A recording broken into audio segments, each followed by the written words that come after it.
Yeah. Okay. Uh, Hi, Madi. Good afternoon. You're on mute. Yes. Sorry, sir, I was waiting in the other meeting link since too because the link in mail and WhatsApp were different. I thought both are same and Okay. I was waiting in that link. I'm so sorry about it. I don't know how it happened. No problem. Anyway, so usually when we start, these are all little bit of starting trouble. Subsequent weeks, it won't happen. Sorry about it. In fact, No problem. all four of us are in. All three of us were in three different links, I guess. uh, okay. Good. It looks like only two of us. There is one more person by name Sachin. He is down with some viral fever, it seems, so he could not join. And yeah, there was another Anderson Consulting one person, senior person. Must be some job pressure, so he could not join. So we both will start this session with you both. And next week, being a festival holiday, we thought we'll give a gap. Uh, in case if any other person who could not join, they want to join, I might do kind of one-on-one to him, so that subsequent week when we come back, we might have three most likely. Okay, so that is around the program update, and we will get it started. I think I spoke to both of you individually also, correct, Madi? Yes, sir. Earlier? Yeah, yeah. But still, for all of us to be on the same page, let's have a quick round of introduction. And of course, we can take time as much as we want because this is not a formal training program. It will be more of interactive discussions all through the series. And I don't know. I think you both know me very well, and she are uh, ma'am. So I'm always calling her ma'am. She's head of an organization. So You're referring to me? yes, yes. No, no, no, no, no, not at all. No, ma'am, business. Okay. Yeah. We know. I did a program many years back, PMP, and out of that, 12 or 15 people attended. She was such a faithful, sincere student. Everything she followed meticulously and got the PMP as the first candidate to lead the way before her team members. And then now she has come back as a VP or SVP to take this course. So she knows me very well. But still, anyway, I can update it with the latest of what's around me. So people call me PS. I'm a chemical engineer with about 16, 17 years in chemical process industries, manufacturing projects, etc. And then about another 10 years in information technology sector without knowing software and IT. I was accepted there uh, as a functional expert, but I had to go through difficult times to learn the jargons, technology pieces, etc. But that shaped my life a lot. And another third innings to set up PMI Hyderabad chapter as part of the founding initiatives, and then served as a chapter executive committee for about 5 years. That actually gave me a bit of a entrepreneurial touch as a volunteer, and then it dragged me so much. In the year 2006, I quit my job as well as my volunteering activity from chapter, started the company. So now, as of now, it is we are in 18th year as part of my third or fourth innings. Okay, so that's my little story. And then it is a hobby for us to take PMI certifications. So I took almost 7 certifications. Uh, all the new things when they introduce, we take it, learn it, and then launch a program on it, and then continue to add to the portfolio of this company. Okay, that is how 2014 PfMP was introduced. 2009 PGMP was introduced. In both the cases, I think PGMP I was little late. PfMP, as I was part of the pilot group of the first 100 or 150, they give it at a discounted rate as a pilot batch. So I did it at that time, and then from then I think we have done 17 batches. Okay, this is 17th batch. Okay, so roughly per quarter, we try to do one batch depending upon the request. We don't publicize it much, but more it comes through our own alumni, volunteers, etc., etc. So that's a little bit of me around program management, portfolio management. And yeah, I will pass it on to Madhivanan. Madhivanan, correct your name? Yes, sir. You can call me Madi. That's Madhi, shorter. yeah, yeah, yeah. So you can introduce for the sake of Okay. all of us. Okay, I totally have around 17 plus of years. I started with banking. I did engineering and then MBA. Then I felt I'm not into programming, so went into banking. And then I had overlap of IT and banking, so I felt I need to move to IT because I had a strong inflection that IT guys use more of brain. Okay, knowledge to be precise. So I wanted to be on that field because I consider myself as good in innovative, critical thinking, etc. So last 11, 12 years, I've been on the IT side. Regarding certifications in October 2015, I did PMP in Proventures. That's how I get to know Sir and the institute. Subsequently, I did PMA, ACP, PMA, RMP on my own, and I also did this latest all Gen AI courses. I've done it, and the last 4 years, contrary to my expectation that I'm not good at programming, I've started programming. Oh, So I'm more on SAP, but I do take care of e-commerce. I do take care of other stuff also. So I thought maybe uh, after PMP, I've started huge number of certifications, left, right, and okay. center. You can say almost 20 plus. On the managerial part, PFMP has been on my mind for a while, but I've not done it. So there's some technical issues while taking the application, etc. I made few PMA volunteers. I traveled across the globe, 3, 4 countries for volunteering also, writing Oh, PMP questions. So I've met few people. Maybe the application process in North American area is different because I just did one application based on their inputs. People who have passed it, but once it got rejected, citing the same reason which those guys were successful at. So then I understood maybe there's a regional difference, or maybe I took those inputs 3, 4 years back and those are not applicable anymore. Then I thought, let me go back to the institute, which it started the certification journey of me almost 9 years back. And I know Srinivasan sir, and the institute I've recommended a couple of my friends also, some 6, 7 years before, who have taken the PMP courses with Proventures. So when you know when you are confused, you go back to the masters. So here am I for the PFM. okay. Currently, you work for which company and which role, Madhi? Sir, I work as a chief solution architect in SAP vertical for a company called Aries. It's a small mid-sized company in Banjara Hills, 1,600 plus employees. But Mm-hmm. although I belong to SAP, it's like I manage everything. Analytics, Mm. I manage, I bring in new clients also. I'm Okay. between job switches, so I may not be with them from November. So I thought Okay. Okay. the switch period is the best period to finish off certification, where I'll get some free period. Towards the end of the employment, I might get some free time, and the new Okay. company also may not expect great things from me from day one. So I thought I'll use this gap to get the certification done. Okay. Your home, where is it? I belong to Coimbatore, but I live in Bangalore. I joined in Hyderabad, but live in Bangalore thanks to remote work.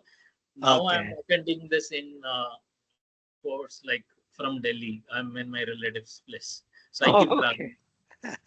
okay. Okay, nice, nice. Thank you. Thanks a lot. Yeah. Okay. Shravanti. Hello. I'm Shravanti Bhaumik. I currently work for a company called Sun Pharma Advanced Research Company in the capacity of a vice president and head of operations and also the chair of product development committee. Sun Pharma Advanced Research Company is not really Sun Pharma, which is a bigger and better known company and is one of the top Indian companies, pharmaceutical companies in India, the top really, and in the top 5 generic companies globally.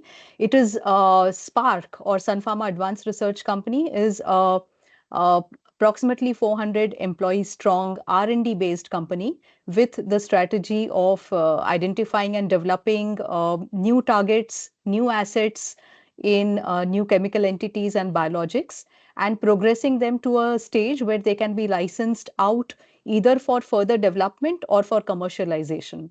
So the objective of the organization is really to identify new assets and do the initial proof of concept either preclinically or then progress them to a stage where they can establish clinical proof of concept and then commercialize or license it out to a company which is in have the has enough bandwidth and enough resources to do so. uh, my personal background, I am a doctor by training. I've done my MBBS and MD many, many moons ago. And I joined the industry, but prior to joining industry, I've actually taught in a medical college for a couple of years.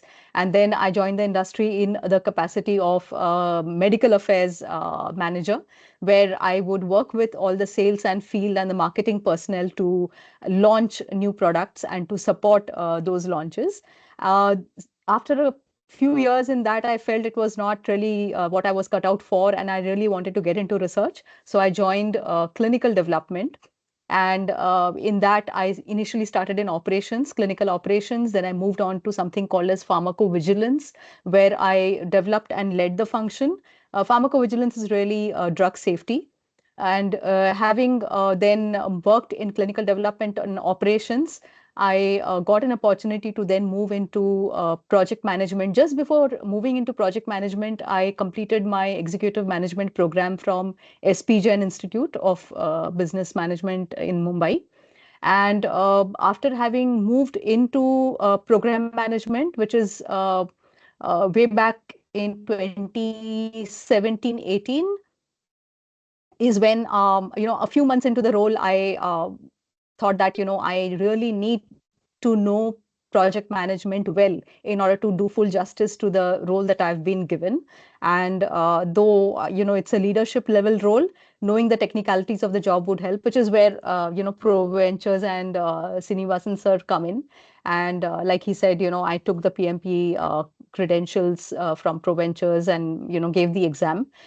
From 2018 onwards, I think I was so occupied with work and the demands of it that I didn't pay any attention to keeping my PMP credential alive. Unlike Mathi, unlike you, you got so many certifications. I got zero. I just kind of put my nose to the desk and kept working. And then off late, I realized that if I have to really go next level, though I am at a level which, I report into the CEO directly, but if I really have to aspire to next level leadership, I need to get something more. And that's where I initially only thought of PGMP because that's all everybody talks about. And I was not very well connected with the professional certification world. But then I had a conversation with Sini sir, and he was, his thoughts are so clear as always. And that's where I decided that I'm going down the wrong path. I really need to do PFMP and not PGMP.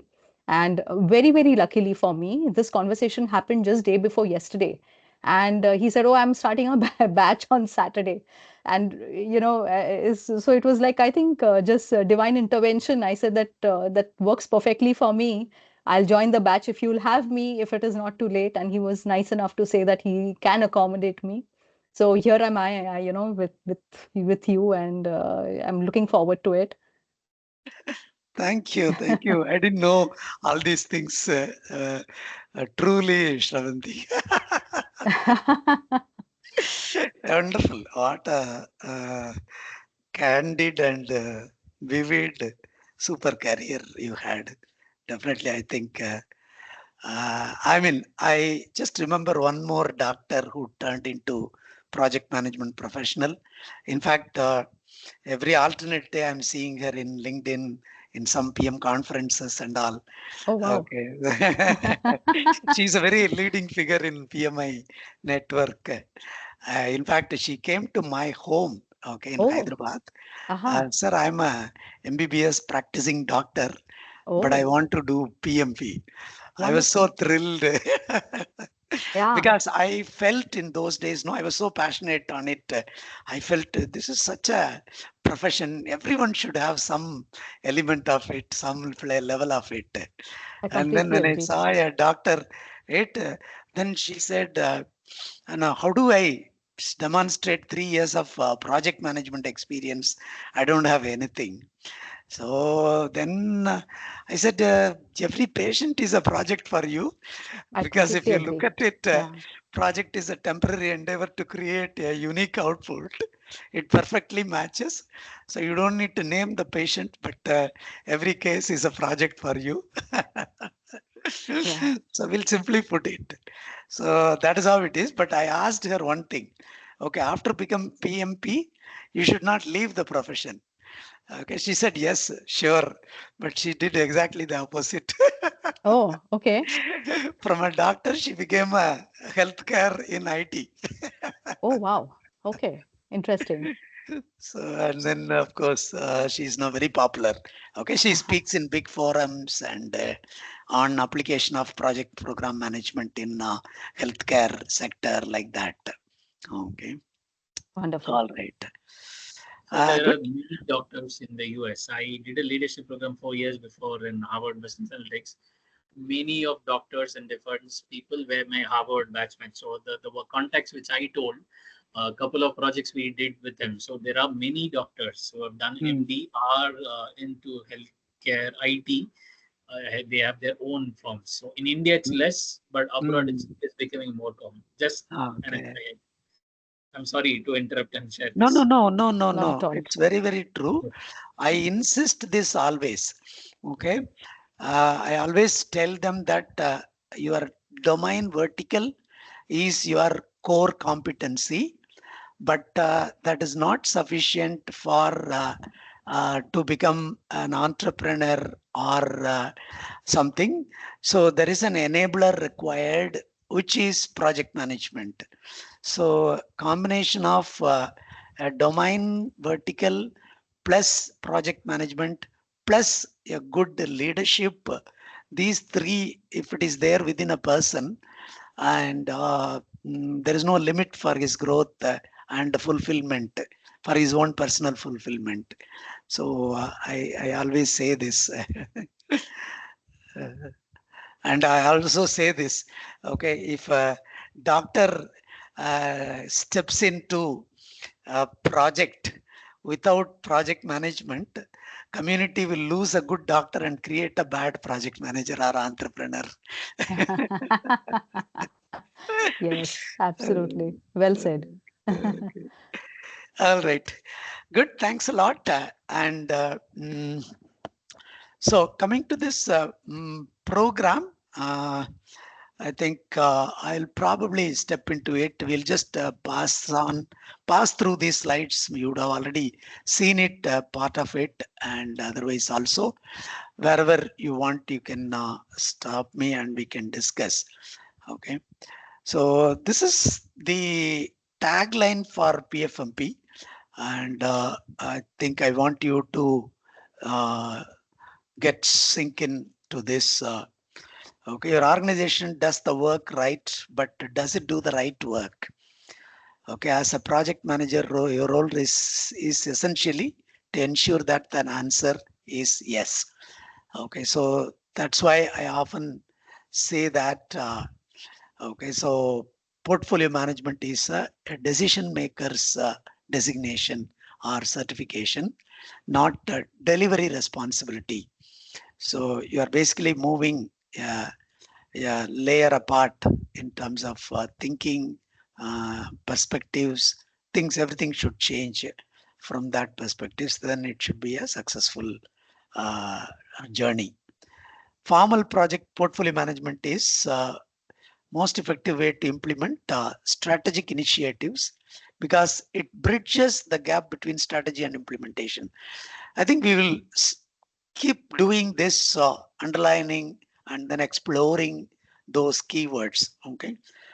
So if you look at it, many organizations have a great strategy. Okay. But they lack in terms of translating into initiatives and then implementing it to see the result. Okay, so the portfolio management basically bridge this gap of realizing strategy through initiatives and seeing its results and fruits in the form of operations. Okay, so you'll see that bridge. I am sure. Okay, I think Madhi can answer. You also can answer. You went through an assessment by McKinsey. Uh, most of the companies have this gap between strategy and implementation. Okay, so this is the building block that basically bridges okay, the strategy and implementation by translating it into initiatives. Okay, very simply worded bullet, but I feel only those who experiences it can understand okay, in real term scenario how much it means to every enterprise.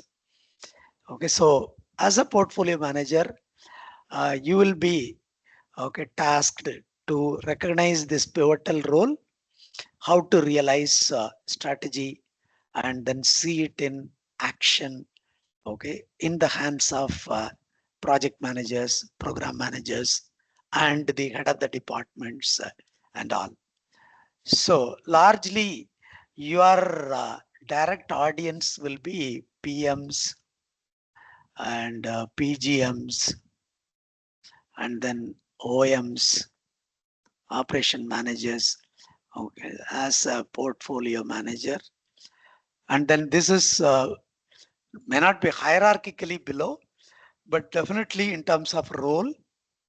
And then upward is still more complex, the board, and of course your direct report, okay, the sponsor to the portfolio or CXO, whoever it is. Okay, so it's a very, very pivotal role to connect between strategic layer and the operational layer or the tactical layer, delivery layer. Okay, so that is the PfMP. So would you like to share some insights in terms of this high level tagline? Does it do the right work? That's the answer to be given by a portfolio manager. So you have anything to comment? So it has more to do with change management also, because a few of the courses that I've done in the past also talks about it. Every company will have a strategic initiative. Everybody will have an end goal. For example, Nokia, Blockbuster, all those companies had those strategic initiatives, but where they want to go with that is where they failed. The change management comes more into this portfolio management role, where every company will have their strategic initiative. So I agree to this. It's the way how we do it, and most of this formal portfolio management is not what people lack. They do not have a strategy to implement. They do not have the clear direction. They know the end goal, but they do not know how to reach it. So that's when organizations portfolios fail. So I strongly agree to what has been mentioned here, because I've gone through many case studies which are perfect stereotype of what is being quoted here. One probably correction or addition to what you said. So let me put it, let's say this is strategy. Okay, portfolio is clearly part of strategy. But let's say program. Okay, no, probably I need to just realign it. Um, okay, I'll put it just for the understanding. I'll put it as program and then project. Okay, let's say project operations. Okay, we'll keep discussing all these things more and more. See, now here probably I'll take it and then write it as portfolio and then draw another layer as senior management. Okay, just for a role clarity. So when we talk about change, okay, uh, so the change at the organization level, okay, will become part of the portfolio manager. Okay, when I say organization, we will probably limit it to an SBU, a wing, okay, which will typically sub portfolio or portfolio. But when it comes to a change within that, okay, at the next level, okay, it has to be impacted by program. Okay, so again, we can say why I am saying this is the portfolio role. Okay, is more of a CXO role. Okay, though bringing that change, he can lead the way, but actual implementation should be part of program management. Okay, so why I'm saying this is when you go a little deep dive into okay, what is program and program management. Okay, so you will see that something like I'll put this in the form of this way, uh, activity, okay, output, outcome, and then results. Okay, results in the form of benefits. Okay, now this change what you are talking about, no, basically will come somewhere here. Okay, so output will be there, the outcome will not be seen. Okay, so this is where that change, okay, adapting to the change and see the outcome and the results will flow. So now as a portfolio manager, actually you are staying somewhere here. Okay, okay, but the whole thing need to be implemented. Okay, so that is where the program will come up. This will be project. Okay, and actual results will be reaped by operations. Okay, so this is the cutting edge here. The portfolio manager, okay, making the right uh, what do I say, decisions, directions, and then things will come up. So you are more of kind of a watching outside and watching inside and addressing the organization's vision, mission, and objectives. Okay, so that's the yeah. You have anything to offer? Yeah, I think it resonates with. I'll give you an example from my own organization. Uh, this does your organization does the work right, but does it do the right work? And in terms of portfolio, I'll tell you an example which happened very recently. It's out in the public domain. There was a huge program that failed, clinical trial that failed in neurodegeneration in Parkinson's disease prevention.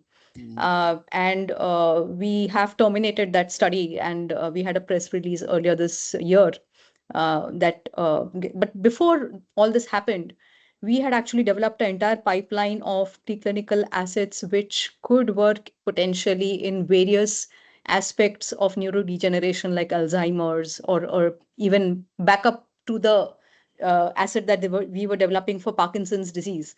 Now, once this asset failed, we had this preclinical basket of products which were in various stages of development. Now, whether it fits into our portfolio, whether having seen what happened with this, do we want to continue developing those assets?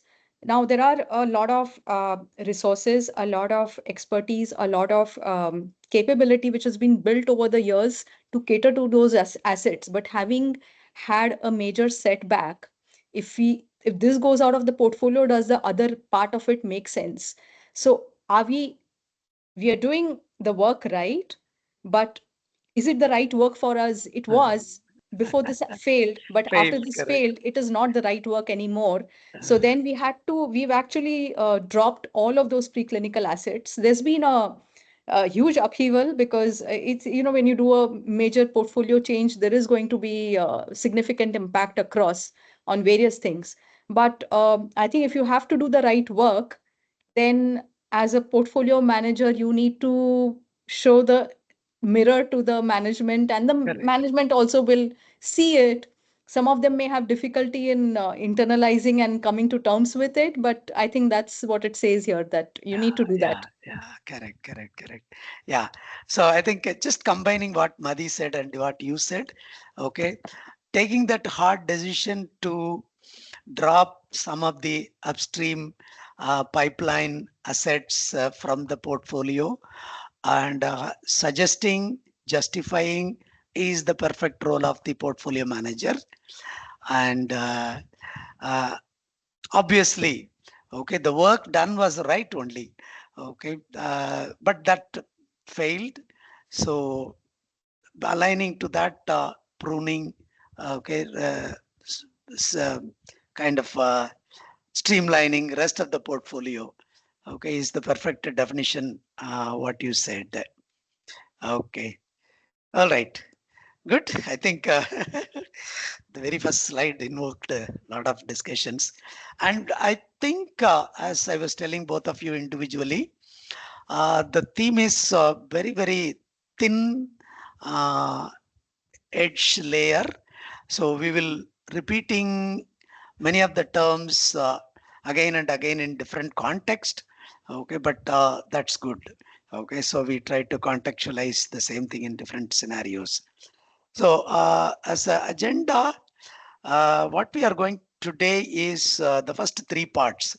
Okay, we'll just quickly look at the examination guidelines, and then the introduction in terms of some definitions, comparisons, and other stuff, and briefly on the life cycle part. Okay, we will not basically overdo on the life cycle part, because when we start doing the rest of the domains, okay, each by itself is a building block, and then we can map it back every time, okay, which element we do it as part of which phase within the portfolio life cycle.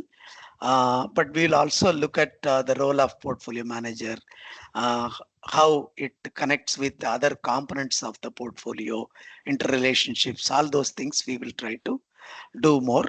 Um, this is where actually PMI made a major change, okay,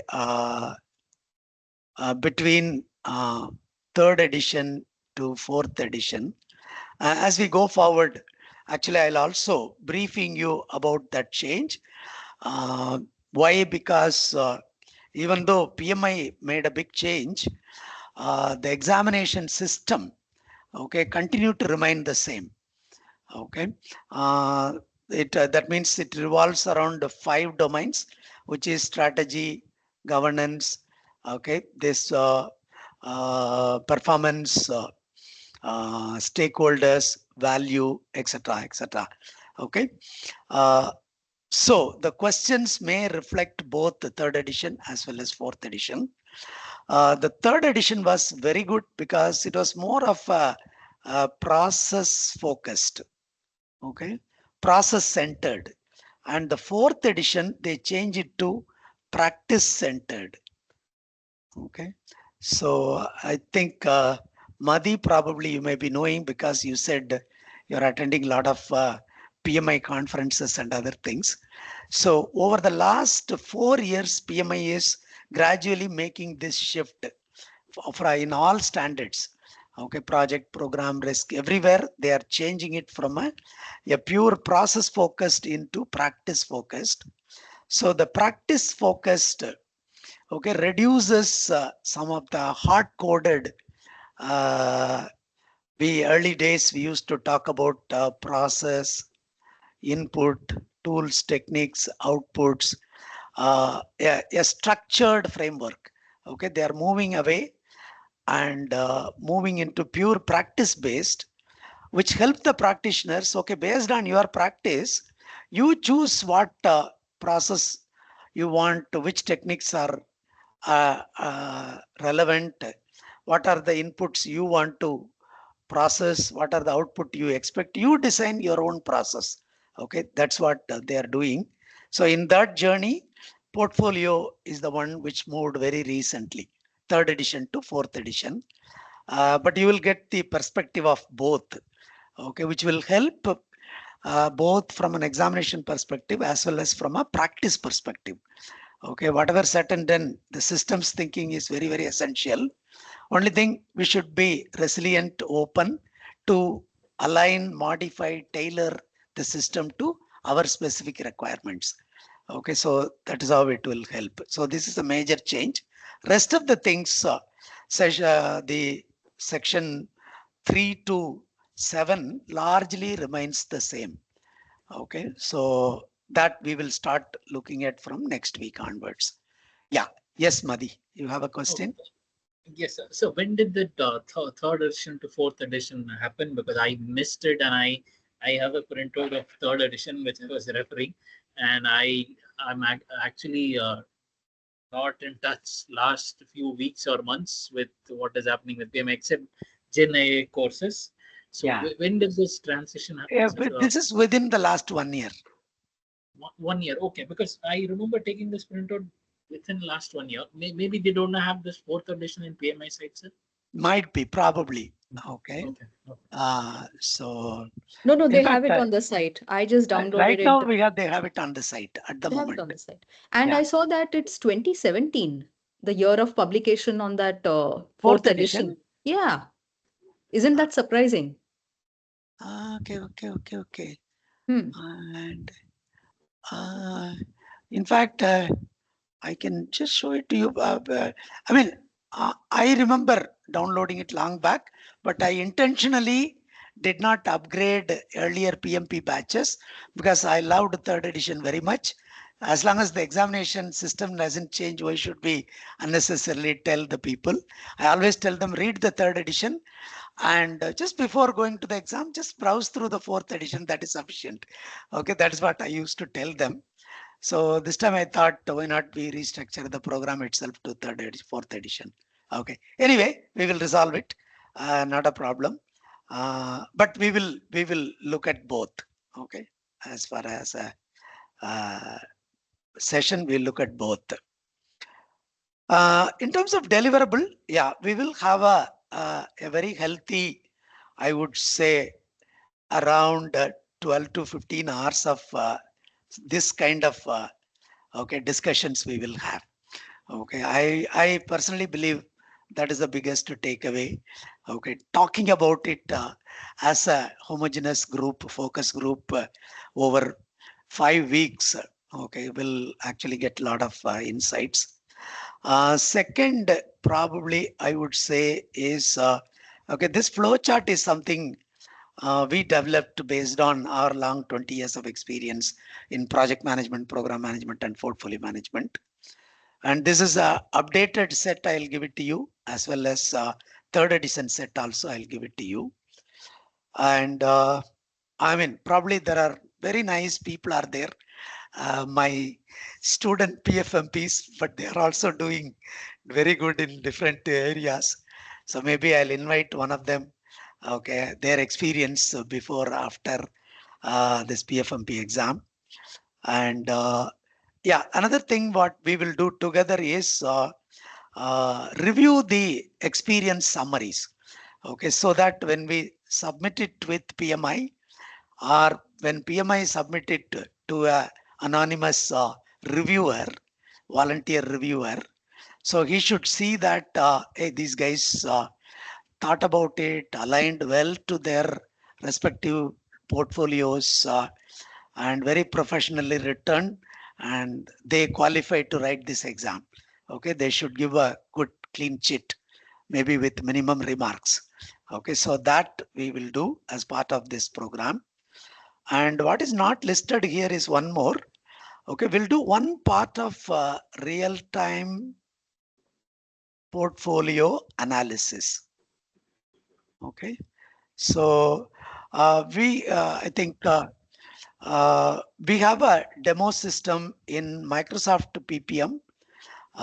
In that, we have few components preloaded. So with that, we will, for example, set up the organization business drivers, prioritize them, giving weightages, and then use that matrix to evaluate a set of given projects, and then build the statistically, or rather uh, weighed, okay, the priority based on certain algorithms, and then draw a graph that we call it as one of the best portfolio analysis tool.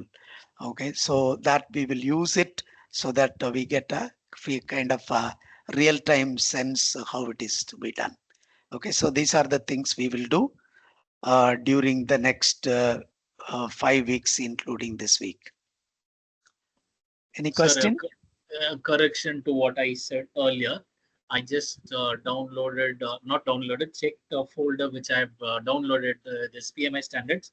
So Uh, in August 2023 itself, I had created the folder which had fourth edition. So long before it was done. yeah, Maybe I don't know yeah. how this third edition got into my hand. No idea. Okay, no problem. No issues. Okay. Yeah, I think I don't need to go through it because we are going to fill the application. I'll skip. So you all know that these are the three stages: application preparation and approval by PMI. And then in case your application is randomly picked up for audit, and these days audits are made very simple. Electronically, it can be handled. Okay, so they'll ask which they don't have it in the application, original application. During the audit process, they'll ask for one reference. Okay, reference email ID. And if you provide it to them, they will send an email with some pointers. And then when they reply, yes, what he claims is true or true, and then the audit will be cleared. And then they will ask you to pay the fees. Um, Once you pay the fees, your portfolio summary plus the essays, okay, of 5 domains. The 5 domain essays will be sent as a separate reference to the reviewer. Okay, so he will review. PMI will not reveal the person to us. So there will be one PMI assistant who will connect between the two parties, and he will review. And once they say yes, then they'll say you can take the examination stage 3. If this person is having some comments, and that will be again passed on to the candidate, that is you. They'll say that yeah, these are the grounds, these are the remarks the reviewer has upon your candidature. And you have two options. You can basically say that yeah, looks like I'm not qualified. Okay, I'll take a take my back seat. So they'll partially refund, and then you can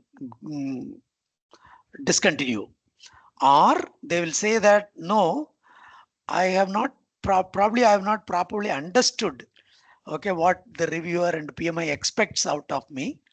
So I gave that response. If you give an opportunity, I'll reopen, rework on the comments, okay, which he gave, and resubmit it. Okay, so they'll give about 2 to 4 weeks time. We can rework on it and resubmit it, but you cannot change the reference portfolio. Okay, for the portfolio what you have submitted, you can only rewrite the essays. Okay, and then resubmit, and again the same person will be referred. The essays will be referred, and invariably I have seen within the next 1 2 days he will say, okay, go ahead. Okay, so that will happen. It may not happen also. Okay, so I would say 70 or 80 20. Okay, 70% it will come in the first iteration itself with no comments. There could be 20 25%. He will give some minor comments and then we can rework on it.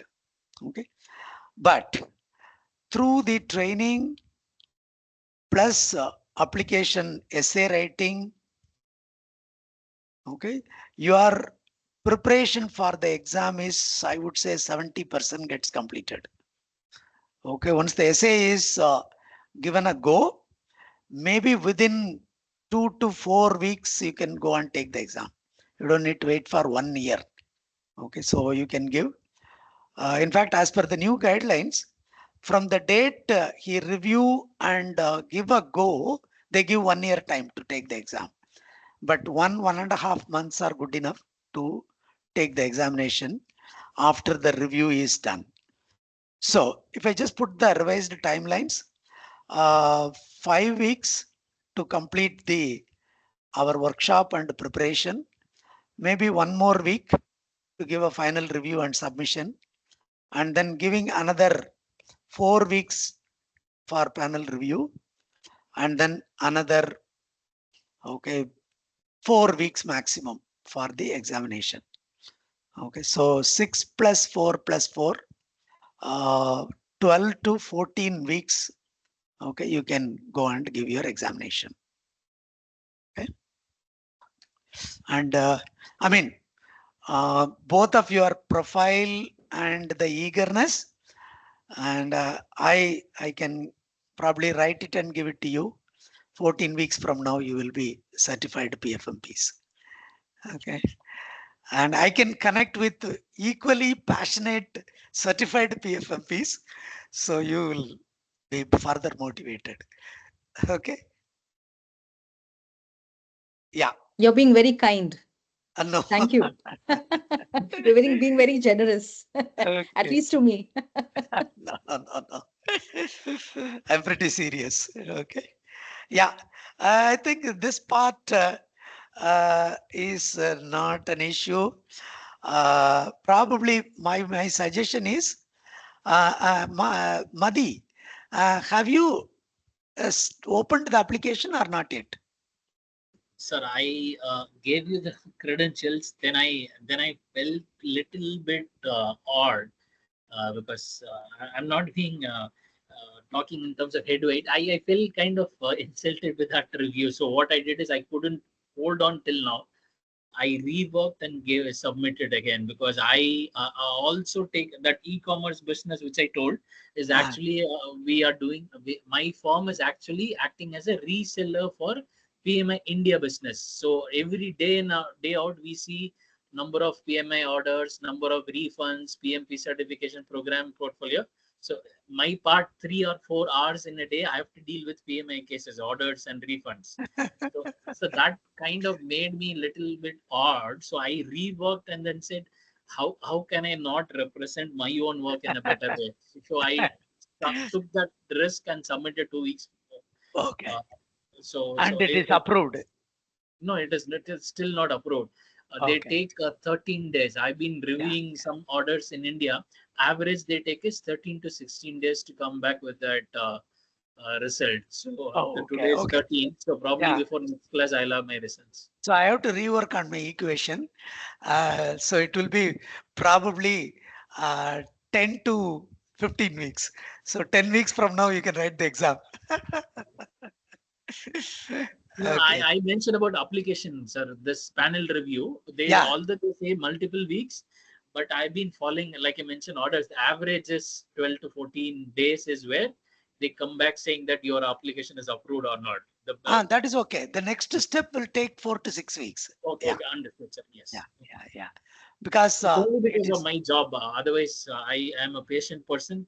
Every day I used to see so many people taking PMP, PfMP. I felt odd, and that's why I did it. I'm sorry if I didn't wait patiently for us to do this application No, process. it's okay. In fact, it is good you are walking as a front runner to the. Yeah, it'll be very inspiring, you should give the exam also as quickly. Let us know that you passed so that that motivates us also that, okay, we have some hope. Yeah, and very nice. See, I'll tell you, at least two of my students who did portfolio management, they started doing a PhD in portfolio management after this. Okay, there is one guy in Bangalore and he enrolled. I'm sure by now he would have completed it also. There is another lady in Dubai. She also wanted to do PhD in portfolio management. Okay, so that's good. Okay, I think mm, yeah. So Shravanti, okay, you would Yeah, have yeah, completed the business experience part, I correct? have done it. Yeah, I can Okay. show it also if you want. Yeah, maybe you can just log in and show it to me, no? Yeah. Why should Let I me just do that. Yeah. uh, and review a dead form? We can look at a live form. Yeah. Sure. 1 second, sir. Yeah.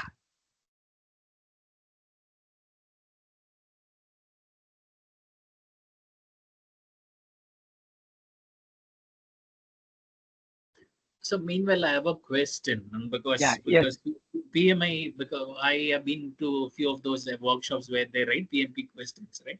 So PMI, what they does is they conduct all this workshop globally, Yeah. Correct. and then Mm, they have a policy of pooling the questions. They have their own ways of programs to pull out questions from this region and so on. So, and then comes the PMI questions. So for this mm. application process, is also is it random or regional? Because if You're I talking about this one, panel no? review, Audit. yes, no, Audit is audit also. No, audit is audit is random. random. I know because Mm, PMP also mine was picked for audit. I cleared it. mm. PfMP also mine was picked for audit. I'm talking about the panel review. Is it Panel. random or Mm, people no, from a no. It is okay? basically, I don't know. Once upon a time, it would have been a real panel, but now there is a volunteer SME who is, I don't know whether he's a portfolio certificate holder or a real life portfolio manager.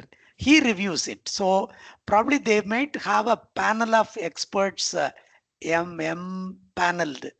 Okay, Okay, so they point it to them. okay. Okay, No, see. because it goes back to my older concerns because Mm. I followed exactly what a PFMP certified person did, and it got rejected for the same point, saying that you cannot quote portfolio standards as an example in your application, and that See, person's application got passed because of that only. So I see, was I tell you, it's largely very subjective, and the okay. person who looks at it. Okay, and see, earlier the panel reviewer gives very nasty comments. Okay, but now what they have done is probably proactively, even in the application review, the first cut review and approval, no, that stage itself they are looking at the quality of the application. Okay, now the person who does the first cut review need not be an expert. Okay, Understood. he's only a PMI assistant. Okay, so the PMI assistant has some probably few checkpoints. Okay, how it is being done. Based on that, he simply says that, hey, this doesn't qualify. You please rewrite or resubmit, something like that. Okay. They say that. Okay. Yeah, Okay. we don't need to take it in the face value when they first cut gave such comments. Okay. Okay. Yeah, Okay. okay. Uh, Functional reporting area. Uh, Ma'am, can you put it on to, sorry, Shravanti, can you put it Yeah. on to edit experience mode? Yeah. Okay. Okay. So that functional reporting area, is it drop down? Yes, it is drop down. Yeah. Can you drop it down? Okay, what are the other options available? Okay, why don't you choose R&D, because that's the core focus of your company, no? I can do that, yeah. Yeah. See, I think I need to be, I don't know, careful or free with Madhi. See, why I'm doing this is, when somebody is first cut review, they may think that a PMI is all about project management, program management, portfolio management, and they may think portfolio management is project portfolio management. So this person is from operations, so it doesn't go compatible. They may reject. Okay, so I usually even look at the PMI assistant's capability, mindset, and then do something like this. Okay, so we don't do anything wrong, but definitely I feel this is much more relevant than simply operations. Okay. Okay, yeah, okay. Pharmaceutical, December 22. Yeah, that's fine. Good. Okay. Should I Uh, continue with that? Okay. no, that's over, no? Yeah, That's we'll okay, move. no? Okay. Yeah, We'll move that's to the okay. next one. Okay. Yeah, So this and one. what is this? This is business experience. Business experience Okay, only the next yeah, one. This also, should I put R&D then? yeah, maintain the same, That's no? better. Yeah. Yeah, yes, and that's fine. You can just save it. Yeah. And then the last one is this. Here I've put R&D only. Yeah. So this is what is this one? We just reviewed, no? Same This is business experience. I have like 3 things in it. ah. So I'll just show you on the right. I think it says Okay, a okay, summary here, you know. okay, Yeah, okay, these okay, 3 things, sir. okay. All right. 1, 2, and 3. Yeah. Go Yeah. ahead. Yeah. We'll move on next. Okay, we'll move to the next one. Yeah. Portfolio experience. So Correct. this is the first one. Actually, this also will have to edit and put R&D. One second. Yeah. Edit experience. See, this portfolio experience is the foundation for all the summaries that we are going to write. Okay. So it is good to give a good context here. So So if you don't mind, can yeah, you walk us through this? yeah. So I've put, title this, all this is fine, right? The portfolio Yeah, size and all of that. And then this is a portfolio summary. I'm a member of so I've not put it in first person. I've just said member of the senior management team with pivotal role in steering the organization's strategic operational excellence initiatives. yeah. Now, here a piece And of advice. Wait a minute. yeah. See, uh, say our Indian culture and American culture is very different. Okay. Okay. So Okay. the Indian by culture, we are very kind of a submissive culture. Okay. Humble. Okay. So there it is a bit of iPhone, iPod culture. Okay. So everywhere they say I. Ah, Okay. okay. Got it. Got So it. even on paper, he says, what have you done on this role? Okay. Understood. So how you delivered, you directed, Ah, you collaborated with the rest of the organization okay. in discharging the responsibilities. Okay. Okay. Okay. So when we talk about the portfolio summary, uh, the first statement should be the portfolio. Okay. So you can start with, for example, Sun Pharma Advanced Research Company, okay, within bracket Mm-hmm. SARC, Mm-hmm. uh, is a portfolio within Sun Pharma Group company, okay, Sun Pharma Group, uh, specializing on Mm-hmm. blah, blah, blah. You can write it, okay. Okay. And then as a, you can simply say as a vice president R&D, okay, I manage those 4 or 3 things, no, Mm-hmm. as part of my role. So that could Okay. be the, okay, first paragraph. So Okay. the portfolio detail and your role. Okay. Okay. Yeah. Then my key responsibilities include. Okay. Okay. What you said is correct. Okay. Right. Okay. So you got the point, no? That I got the point. introduction I'll make that change. paragraph Yeah. makes a big difference. Sure. And now, just for our own collective understanding, uh, save and go back. There will be one help text will be there. Portfolio summary, just above portfolio summary. Yeah, enter your read it under portfolio experience. The text is there. No, can you read it? Under here, this That's what. Yeah. enter your portfolio experiences below, starting with your most recent. Total months will be calculated from start date to finish date. Experiences must have accrued within specific time periods and cannot overlap. Specific details can be found in your handbook. Okay. Now go, scroll down. Scroll down. Scroll down. Yeah. You're in edit mode. I am in edit mode. Yes. Oh, Okay. I'm not in Save. edit mode. One second. No, Yeah, you're I'm in not edit in. mode. You Uh, come out of edit. yeah, Yeah. I've come That out. what is above that summary? Can you read it? Portfolio high level description High is there. level discussion that summarizes your experience and includes a portfolio objective, outcome, your role in the portfolio, and your responsibilities and deliverables. So these are the things the reviewer exactly looks for. Okay. Okay. Includes the portfolio objective. So you are introducing your portfolio and then the objective of the portfolio Mm-hmm. and the outcome of the portfolio. Mm-hmm. Okay. Then comes your roles and responsibilities and deliverables. Okay. So you can clearly put this as 4 or 5 sections. Okay. And leave a space, a line in between each, and then you structure it. Oh, understood. Okay. Okay. What you have written may be the same, but you need to reclassify it Ah, against these titles. I will do that. Yeah. Okay. Okay. Yeah. Mm-hmm. So I hope Madhi, you would have done the same way. Yes, sir, I did the same thing because Oh, that was one of the feedback that I got it, that yeah. we want to know what you did and not what the portfolio does. So I Correct. changed that. Yeah.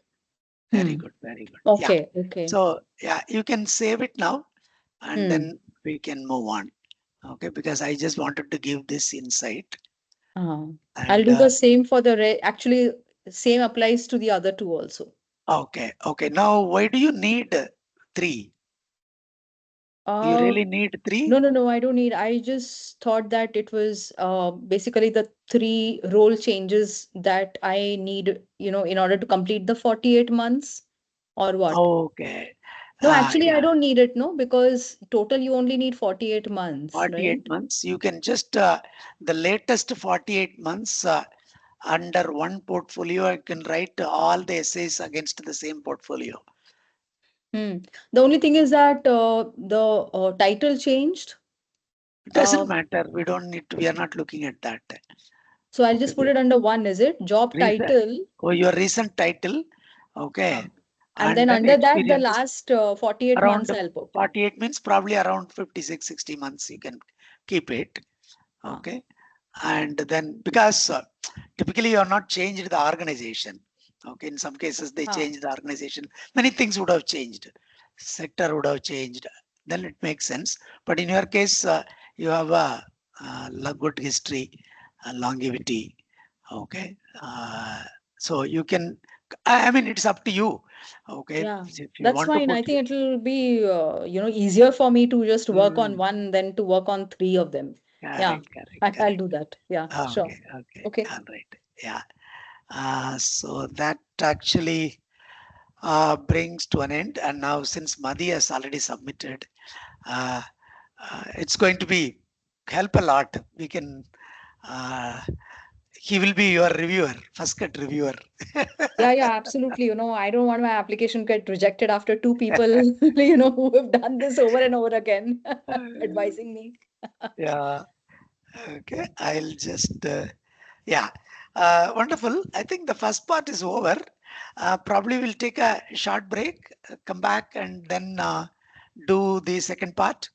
Okay. We'll directly dive into the introductory chapters and then learn few things for the next 90 minutes or so. Sir, just one thing. Can I, once I kind of rework and rewrite this, can I send it to you once and will you review it for Yeah, me? I will Or do it. See, in that will fact, be, what yeah, I do is yeah. both for Madi as well as for you.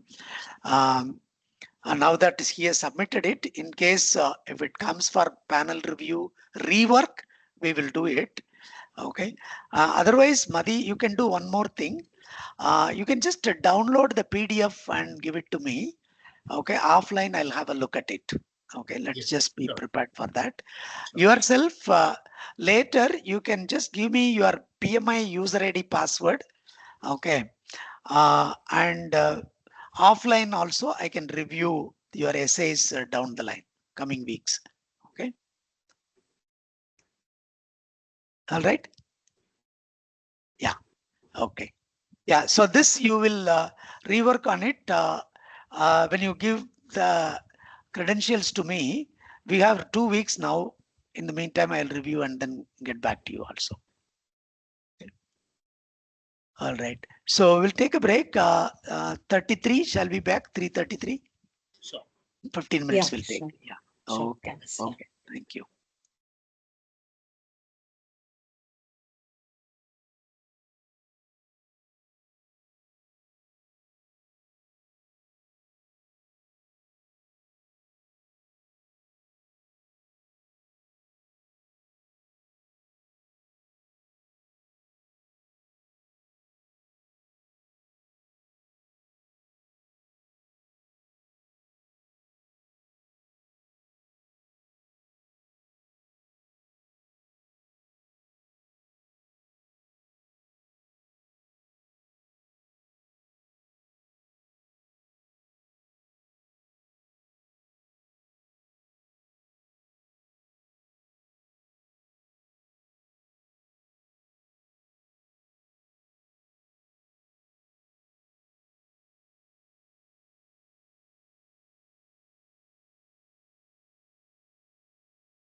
Madhivanan, are you back?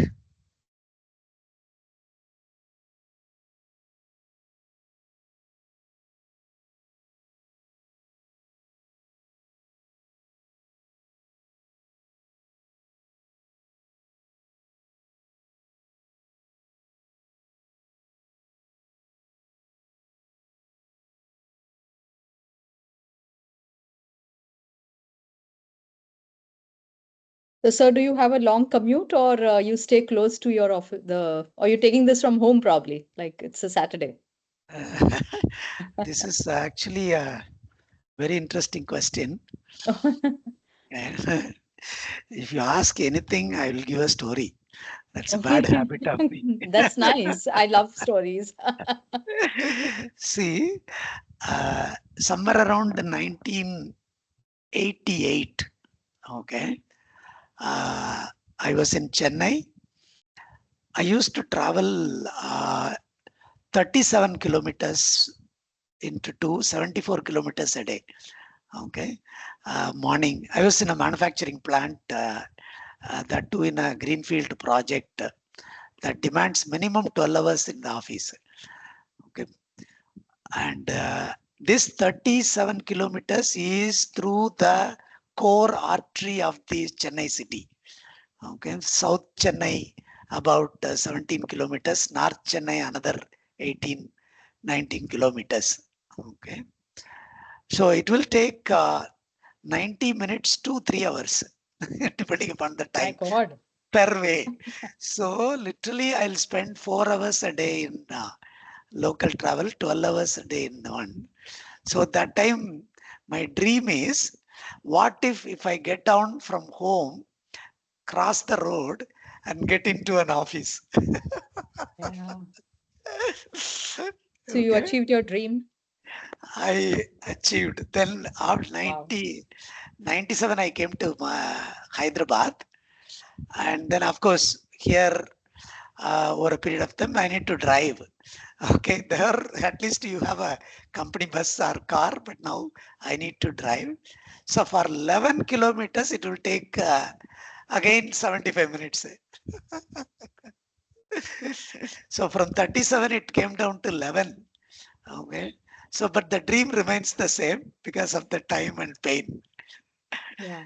So after a wait of, yeah, probably 3 decades, God gave me yeah, comfort.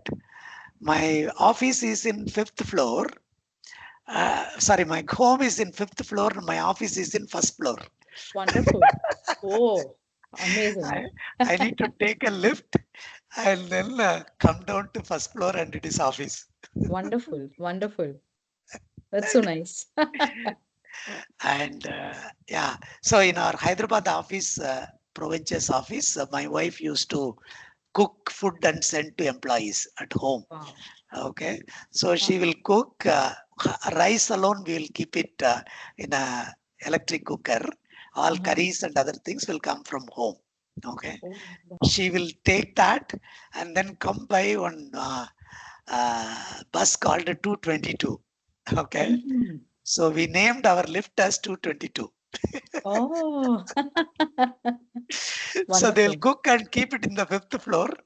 Tell through intercom we are sending by 222. We need to go and take it. Oh, wow. That's so nice. Okay. So, okay. We'll skip this and I'll directly go to experience summary. I think we discussed enough. So here I put my recommendations, how to write. Uh, the third bullet, experience summary should directly answer the topic with the context and the examples wherever possible. Okay, you can basically generalize the example. For example, you don't need to give any product name, molecule name, but say that this is what done, something like that. Okay. Risk management domain, it is one of the domain in portfolio management. The option B, against which you need to write the essay is, I enabled the organization to capitalize on opportunities or manage the threats based on portfolio risk management processes, methods, and techniques. Okay, so about this, how you did it, you need to write between 350 to 450 words. Okay, so you can divide this. How enabled the organization to capitalize on opportunities. Okay, maybe one or two use cases. Manage the threats, maybe one or two use cases based on structured portfolio management processes, methods, and techniques. Okay, using okay, the tailored portfolio risk management processes, how I handled certain threats and opportunities. Okay, is what you are expected to write. Okay, like for example, if you sense an opportunity, how did you sense that opportunity? Okay, so you can, I mean, you would have simply discussed with HODs or okay, got it from some research journal. So now you need to put it as okay, I did a brainstorming, okay, and looked through some of the historical information or latest trends from this one institutions. Okay, we are only putting certain key jargons for common words that we use and do, and then sensed this opportunity, suggested okay, to propose a new initiative around this, evaluated, and that has been included in the portfolio. Okay, so this is how we need to dovetail it. Okay, yeah. So the essay should just address the task on how you enabled the organization to capitalize the opportunities and or manage the threats. Okay, that's how it needs to be written. This is also PMI's guideline, not the first bullet, which I added very recently. Okay, your answers should be clear, concise. You should use proper English. Okay, use the help of Gen AI tool to format the foundational statement, and then you apply your experience, data, and polish it, enhance it.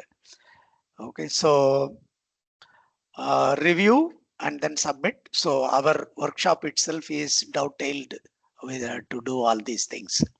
Okay. So as an example is given at the bottom. The portfolio team or we developed the portfolio governance model. Okay. It would have been true, but still I led the development of portfolio governance model by working with the steering committee and then proposed this model to my sponsor and the board for approval. So that's how we do put it. Okay. Right.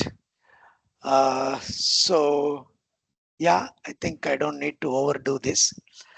The exam, 170 questions and 150 are the metered questions, 20 are pre-test questions, time 4 hours. And the recent amendment to PMI exam is after every 60 questions, it will prompt you to do one review and then give you an opportunity to take a break, 10 minutes break. You can go out, refresh yourself, and then come back with the due diligence. They will do all checks and other things, and then take the second part. Okay, the catch is the first 60 questions will be blocked. So you can't revisit them while answering it, the second part. Okay, which actually helps because in my previous exams and all, it'll be very, very tiring. But now it helps you to split into different parts. Okay, so I guess after 60, I think they divide because there will be two gaps, no? First 60 minutes, second 60 minutes, third 60 minutes, and fourth 60 minutes. So there will be some breaks in between and you need to do the review. So this is the percentage weightage given to different domains. Strategic alignment 25, governance 20, performance 25, risk management 15, communication 15. I'll give you some kind of clue.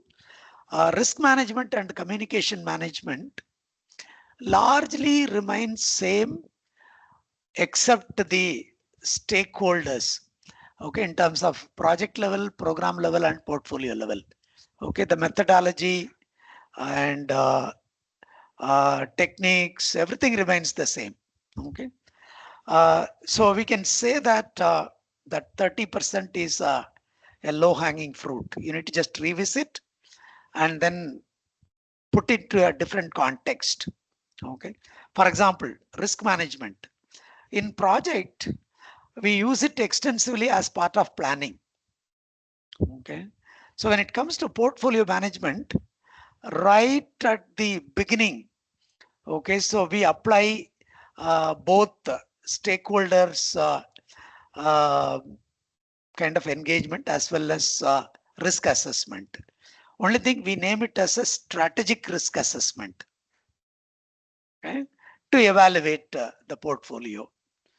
And then subsequently, basically you manage the risks on an ongoing basis. Okay. So these kind of differentiators will come.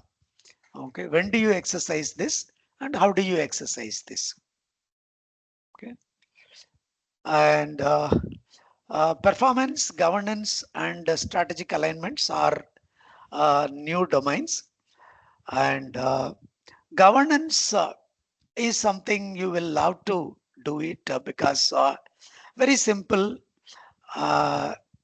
very system oriented governance, portfolio governance.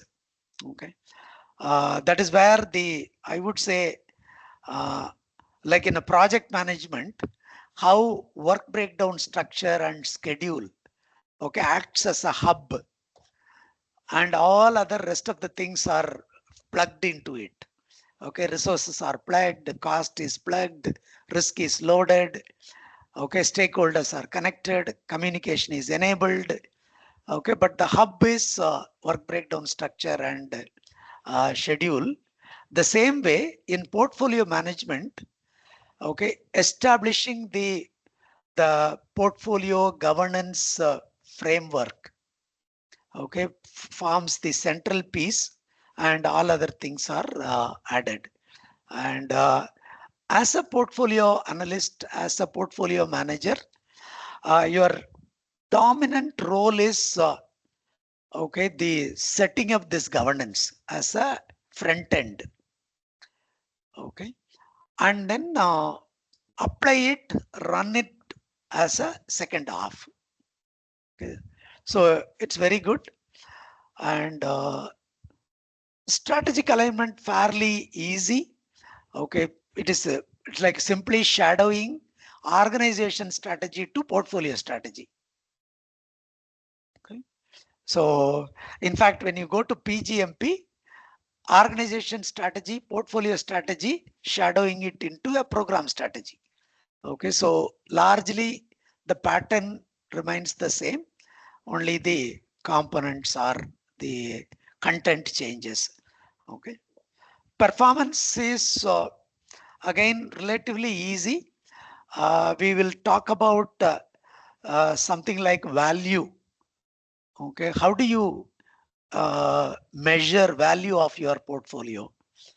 Okay, in fact, to tell you the truth, no organization has really cracked this much. Okay, because largely they look into only financial value of the portfolio, but we need to look from a holistic perspective, and then how this value versus cost you pay, okay, in terms of human resource, monetary resource, infrastructure resource, etc. How you balance between value being delivered versus effort and cost being paid, how you are performing. Okay, again, a very simple area, giving a good weightage. So this is overall, and According to earlier third edition, there are only 14 processes. Okay, so if, for example, people like you sit for a week, you can finish it off. It doesn't need more than a week. Okay, as that much of simple. Now also it remains more or less the same. Only thing that process framework, they just removed it, put it in the form of chapter, sections and narrations. Okay, so any comments or on this? Okay, very easy and lovely to adapt. Right. So let's go through some of those terminologies. And I mean, I don't need to really spend a lot of time with you both because I'll tell you, with some candidates, I suffered a lot. Okay, to pull them out of their that project container into portfolio container. Okay, they have not even moved to program container. They were still living in that cocoon, project cocoon. And in fact, there was one candidate who was a consultant, okay, who is good at all this data side. Okay, so he was behaving more like a developer, and he wanted to do portfolio management because he had around 23 years of experience. I had almost 6 months I struggled, and then finally I told them, you need to wait for some more time. You are not really able to think at that level, strategic level. Sorry, I had to tell him to not to really apply for the portfolio examination. Okay, so it's more of different level of thinking that is required rather than the contents. Contents are fairly simple. Okay, so let's go and read. Maybe will you read the left side? What is portfolio? Shravanti? Yeah. Yeah. So portfolio is a component collection of subsidiary portfolios, programs, projects, and operations managed as a group to achieve strategic objectives. The standard for portfolio management, fourth Yeah, it edition. is actually from that definition. Yeah. Okay, carry Yeah. on. Continue. Portfolio components are identified, measured, evaluated, ranked, balanced, authorized, monitored, and controlled to achieve strategic objectives. Portfolio is a long-term living entity within an enterprise/organization. Organization. Yeah, good. So if let's look at a couple of few keywords. Okay, it is a component collection. Okay, they use the word component collection because the component could be of the category subsidiary portfolio. Okay, depending upon the context in which you are talking. Okay, the component could be a program, component could be a project, component could be operation. Okay, so these are the four types of components that we are talking about under a term called portfolio. Okay, and they are managed as a group. Okay, managed as a group. Okay, I'll just keep underlining. Managed as a group to achieve strategic objectives. Okay, so that is the definition. Now, this group, when I say that, okay, you will see here on the right side, the portfolio components could be related or unrelated. Okay, so not necessarily every component relates to each other. Okay, that is something we need to understand. Okay, they could be independent or interdependent. Okay, it is not dependent, independent or interdependent, and may have related or unrelated objectives. Okay, now when we say unrelated objectives, don't think that okay, they are not related to the organization or portfolio. Component A can have an objective, component B can have a different objective. Okay, but both addresses common portfolio objective. Okay, so that's what here there is no relation, unrelated objectives. Okay, the components could be independent or interdependent. Component could be related, okay, or unrelated. All of them forms part as a group. So if I want to put it in a simpler word, okay, it is a loosely coupled set of components is called portfolio. All right, we'll just leave it and then revisit as needed. And portfolio components are identified, measured, evaluated, ranked, balanced, authorized, or committed, and then monitored and controlled. All these things are done to achieve the organization strategic objectives. Okay, so this is what I told you in the previous page. Okay, we call it as a part of the governance domain. Okay? The core of governance domain is to answer these things, how you are going to do that. Okay, so portfolio, these are all the characteristics what we are talking about. Okay, portfolio is a long-term living entity within an enterprise. Okay, what do I mean by the term long-term living entity? Madhi? So projects are temporary endeavor. So, but portfolio projects will start and end, but portfolio should keep on continuing. For example, healthcare portfolio or automotive portfolio. Portfolio will remain. Projects or programs not to the level of projects, but those are temporary in nature. Portfolio has to exist for the company to achieve its strategic objectives. Beautiful, beautiful. Okay, project is a temporary endeavor to create a unique product. Program is a set of projects, okay, to achieve benefit. So project may take 8 to 12 months. Program may take 3 to 6 years, but still the they are also temporary endeavors. Okay, long term, short term doesn't impact that characteristic, but portfolio is a long term living entity within an enterprise. In fact, the earlier edition, they use the word perpetual.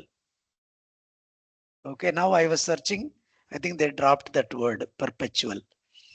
Okay, so why? Because okay, the portfolio can go through lot of uh, changes. Okay, that you will see on the right side. A portfolio is closed when it is no longer required. For example, the work what you do may become obsolete and then you want to just shut it down. Okay, when an intended objective is achieved, you are setting up a portfolio for a purpose. Okay, and once you achieve it, you feel that yeah, we reached it, let's shut this unit down.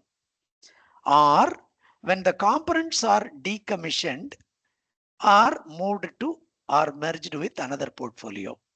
Okay, but in general, portfolio is a ongoing, continuing, living entity. If the portfolio is stopped, means there is no activity, there is no revenue, there is no expenses. Okay, it is in a shell. Okay, so probably in India, closing a company is not easy. Okay, so you simply move it to another portfolio, put it in a shell. Okay, slowly let it die. Okay, that's how many organizations do that. So portfolios can merge or separate to achieve the optimized performance. This is also sometimes it is done. Okay, even in a small scale industry also. So they see that some of the things are very, very old, but still we need to continue for certain okay purposes. And we'll just take out few things and then create a separate portfolio which will have a very, very dynamic futuristic focus and then do that. So these are the characteristics.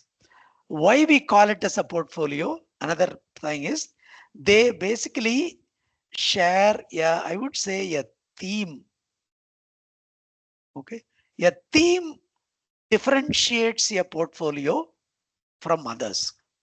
Okay, and against it you carve out a set of strategic objectives, fulfill it, sharing a common set of limited resources, again for the purpose of optimizing the value. Okay, so you dedicate, okay, a set of resources, okay, allocate certain monetary resource, set certain objectives, and tell them that you run this portfolio to realize the organization's vision, mission, and strategy. Okay. So I think we looked at one way, healthcare and banking, insurance. So these are all themes. Is there any another way we can, a very contrast theme can we derive for a portfolio? We'll look from a different angle.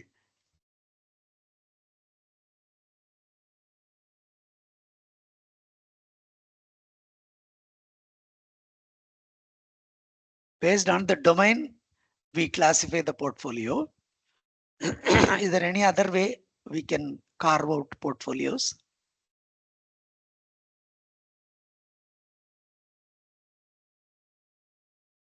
So based on, when you say based on the domain, what is it that?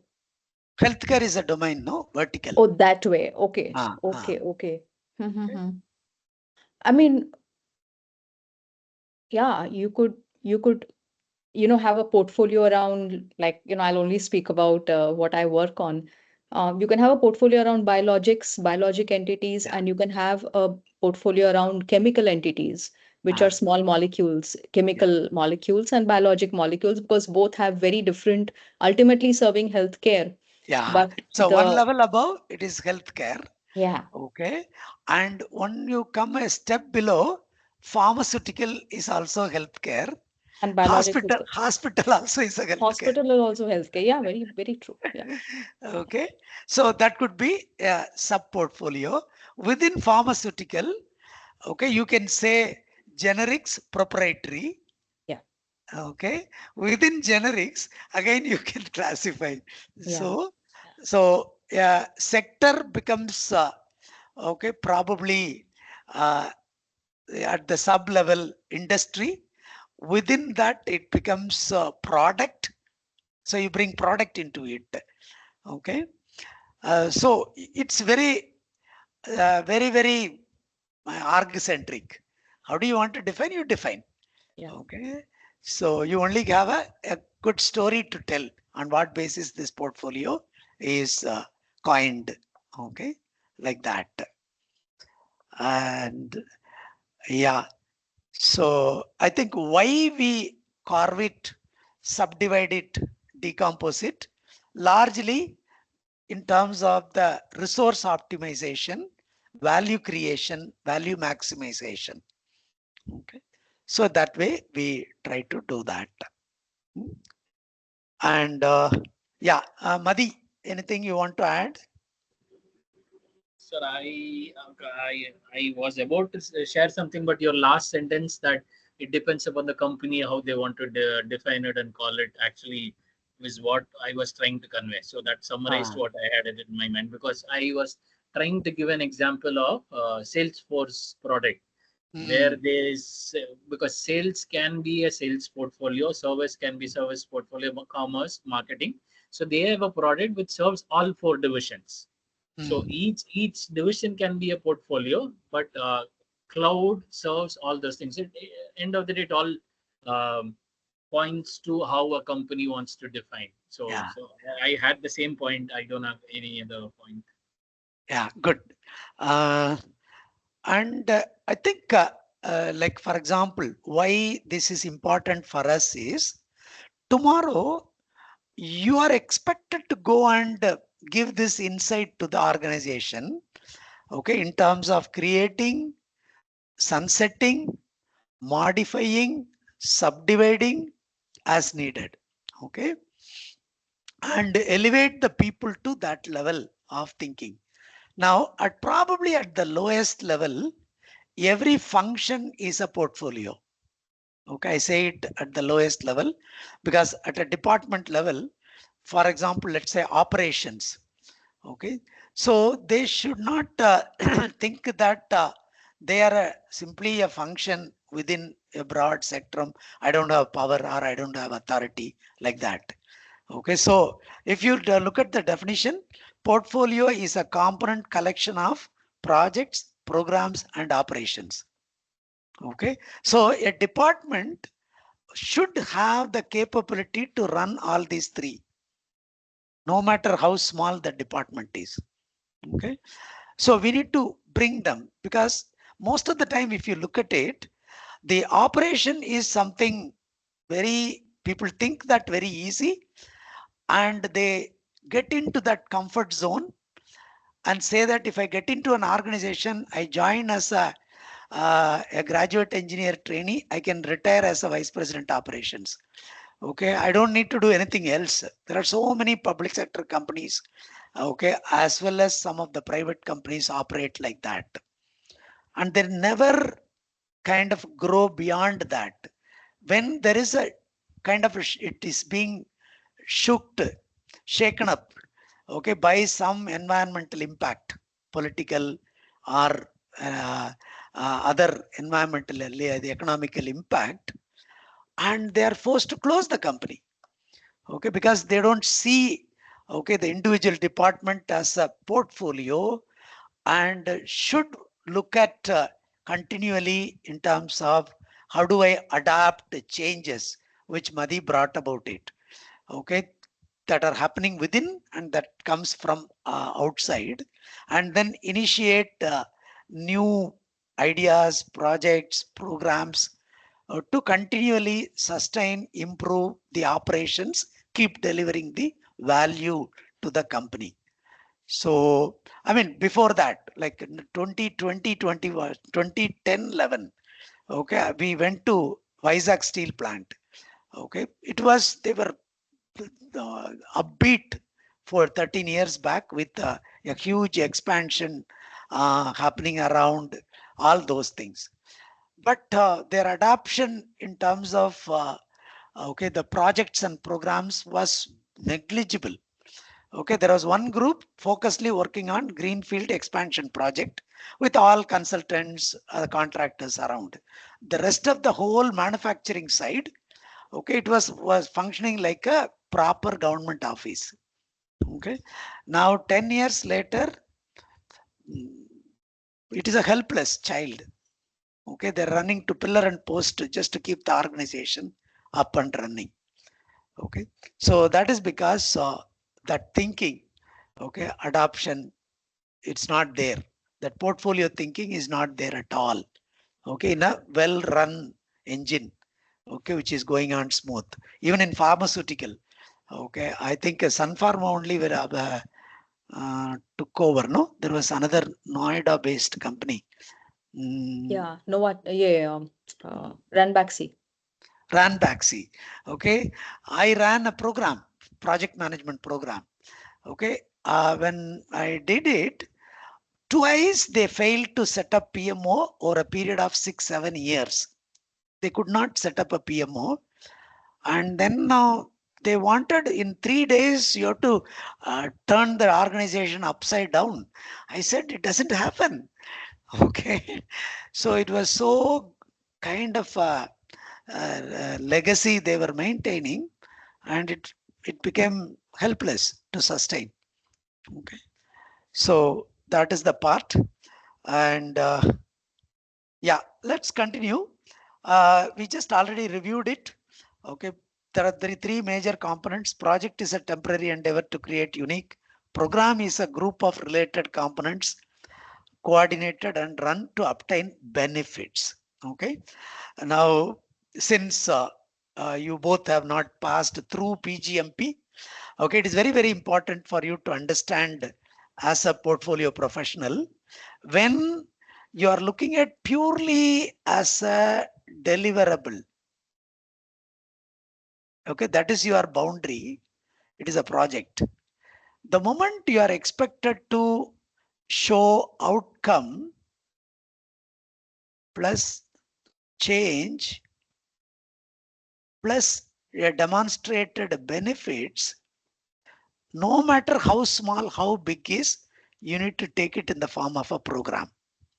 Okay, so that change, you need to tell them, hey guys, this is not a project.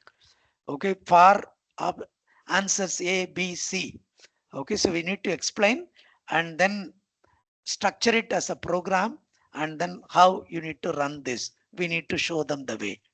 Okay, because a program is measured against the benefit realized through the program.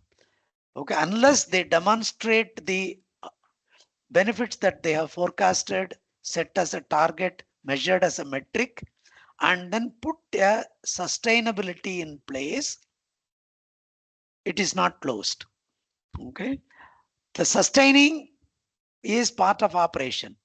Okay, but that sustainability to be ensured and transition to operation. So then only, okay, it is correct. So if you look at it, I'm sorry to say this, including PMI, they have not come out of this project mindset. Okay, very few in PMI can authentically talk about programs and portfolio, but 9 out of 10 will only talk about project management, PMP. Okay, so but thankfully, okay, they started upgrading these standards and other things, but financially this is what it brings value to them, so they continue to maintain that. Okay, so that's the thing. Operation is ongoing, okay, with through consistent deliveries in terms of product or service or result. Now, as a portfolio manager, okay, you should give an equal attention to all the three. Okay, now keeping your resources in hand. Okay, the resources are scarce, and how I optimally use it for all the three and to deliver value for the organization. Okay? It is very powerful, and that's why sometimes I always feel uh, every CXO, okay, should go through this journey of PMP to PfMP. Okay. Yeah. Any questions? Okay. Otherwise, I'll keep talking. I have degree in all the three. No questions, sir, from my end. Okay. Yeah. Okay. I mean, sometimes they'll say, we think that this is easy. It is not easy. Okay. Because you'll feel sleepy. If you get into a shift, everything is run smoothly. uh, Safety is important, and consistency is important. There are so many major challenges are here, so it is not easy. Okay, so this is easy, not easy because, okay, the moment you put the benefits and sustainability in focus, okay, program becomes most complex, because in all these things, the factor of change is something the most complex. Unless the change happens, benefit will not come. Unless the change happens, it cannot be sustained. So that is the complexity of program. And if you look at all of them, project is more exciting. And when you do it, you basically transfer it. But any mistake you do here, you cannot rectify it here, you cannot rectify it here. It will be a lifelong mistake. So that is also important. Now you are responsible for all the three, but you don't do anything. You neither manage project, nor manage program, nor manage operation, but the CEO will only ask you, how is your unit doing? Interesting, though. All True, right. true. Very true. Yeah. Okay. I think I just assembled this picture, and in the whole PMI, this is the most liked picture for me. Okay. So how every kind of building blocks are fit together to form the overall enterprise. Um, so you see here, this is typically our strategic layer. Probably we should leave it to the board and the chair, whoever it is. Okay, and this is you, and this is your project manager, program manager, and HODs. Okay, so now as a portfolio manager, okay, we should learn to bridge all of them as a function. Okay, at the same time, yeah, so it comes from group to SBU to HOD to project program operations. Okay, managed by uh, the respective teams. Okay, so this is a master portfolio, this is a sub portfolio, this is a small nucleus portfolio underneath.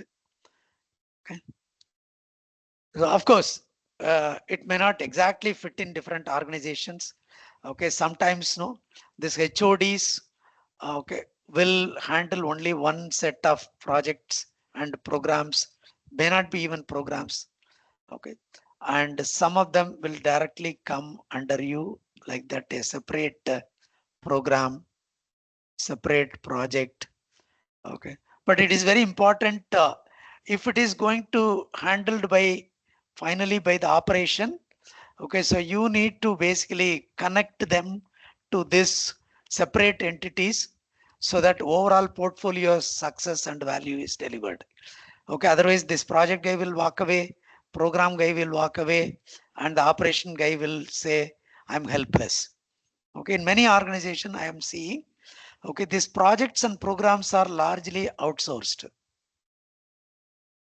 Okay, and they shell out a lot of money to big consulting companies. And then when you try to operationalize it, it is miserably failing and it's going off. Okay, because these people know who come in, they don't work closely with in terms of again Madi said, okay, the change adoption. Okay, it takes time, it is cultural, and it should be, it is in their DNA how to work with that. When I'm saying this, I'm not exempting myself. I faced a lot of problems. Okay, I worked last one full year with an insurance company. Okay, and this year in between 3 months gap they gave, Jan, Feb, March.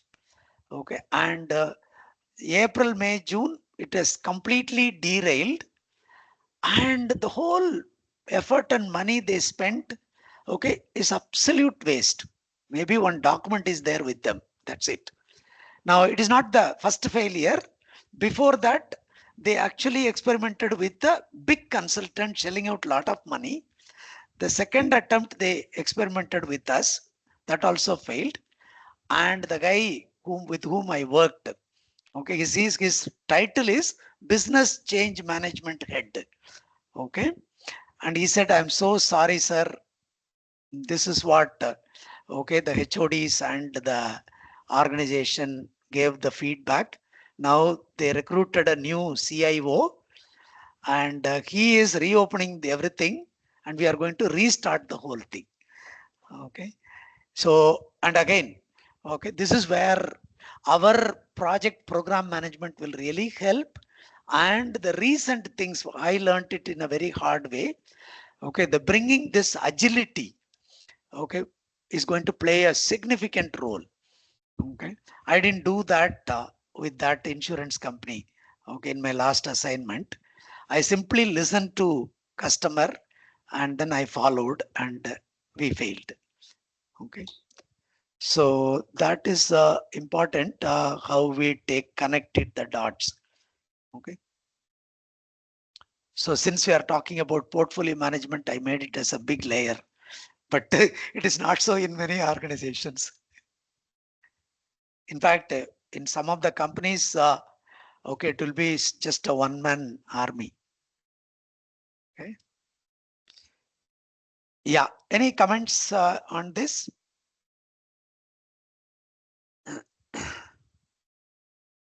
Nothing from me. Okay. So one simple thing, actually, recently I did one ERM. Okay, I was asked to work on speak on operational risk management. I talked to them in two contexts, which also I thought it is relevant to tell you.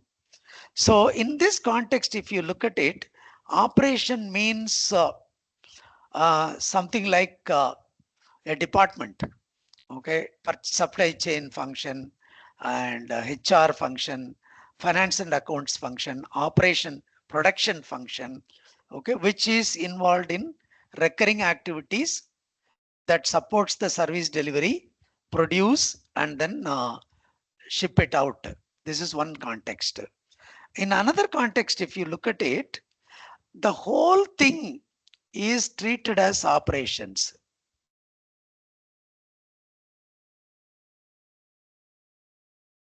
Okay. So they say COO, Chief Operational Officer. Okay. So that means he's not just responsible for this one quadrant here. Okay. He is responsible for everything, correct? Okay. So we need to just understand that context. In fact, here, if he says that Chief Operations Officer, actually he is a Chief Portfolio Manager. Is it not? Okay. So tomorrow you may be asked to perform that role. Okay. The same is the case with the CIO. Okay. So, and of course, obviously CEO is the same. Okay. So operations could be, in fact, it could be three layers if I want to put it in a way.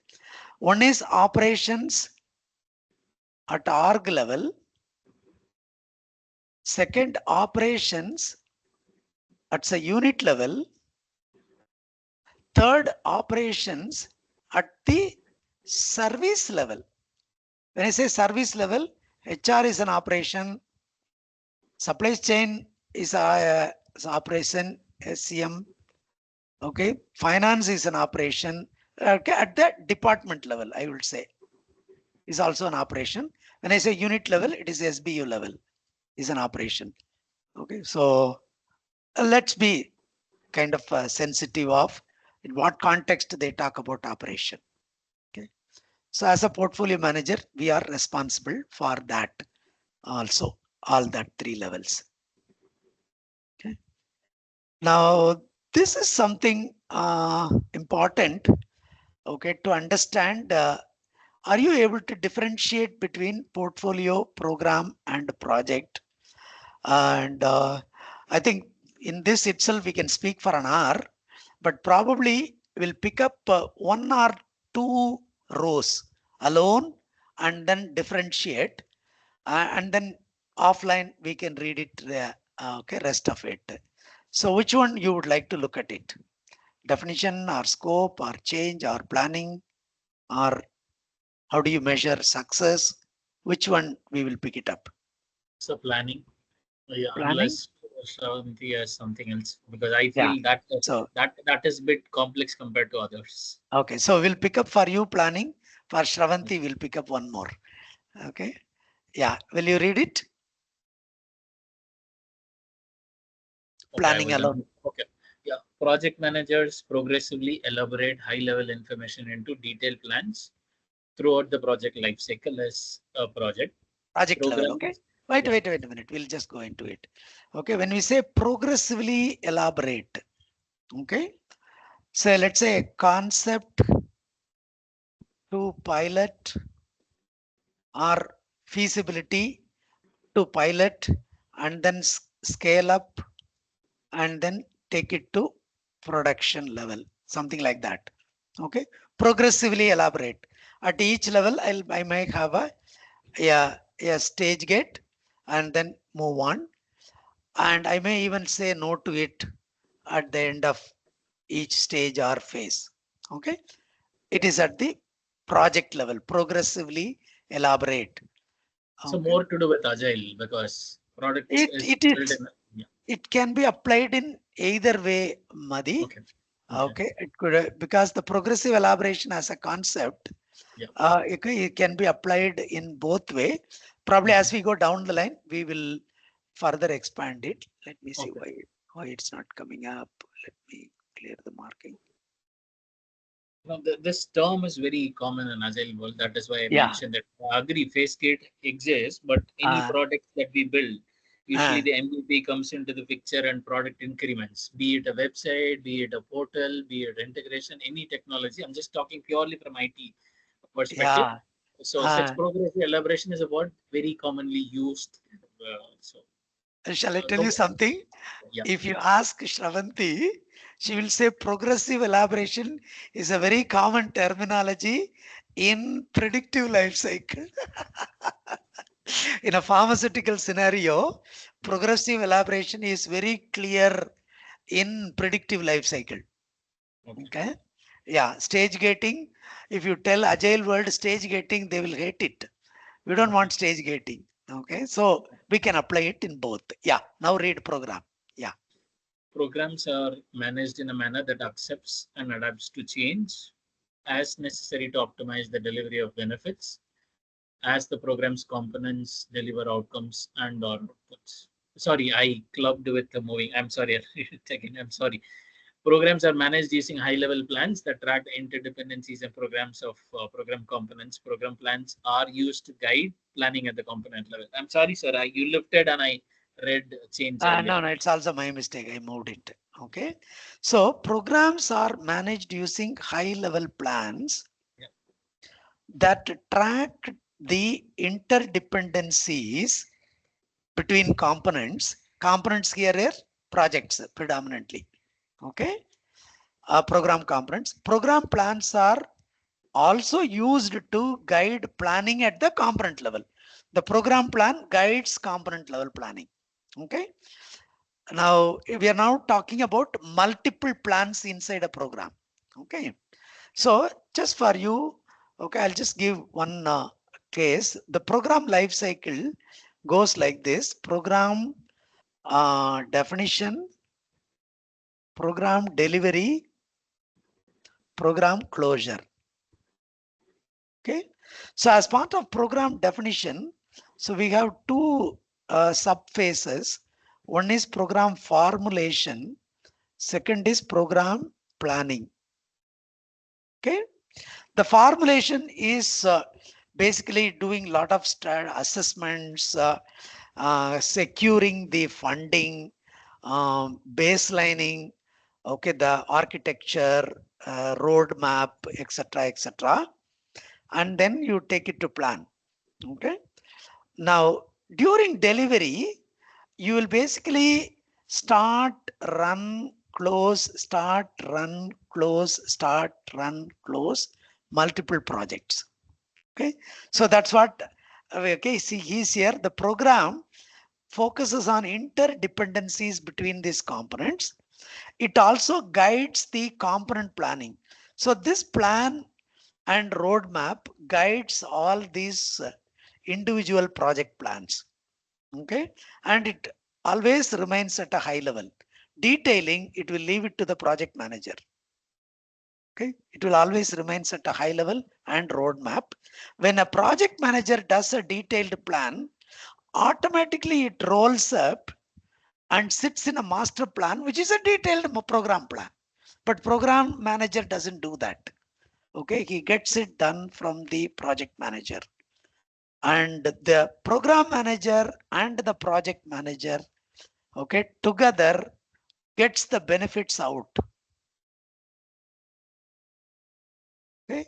They have to demonstrate the benefit, put the sustainability in place, and the board, okay, with the recommendation from program manager, it is closed. So this is the way the whole program, okay, planning, road mapping, delivering is done. Okay. So this is the life cycle. Okay, since it may be new to you, I'm explaining. Okay, that's what the mean here. Okay, remain at the high level, manage the interdependencies and the program. They only manage the progress. Okay, the work is done by the project managers or sub-program managers. That is also will be there.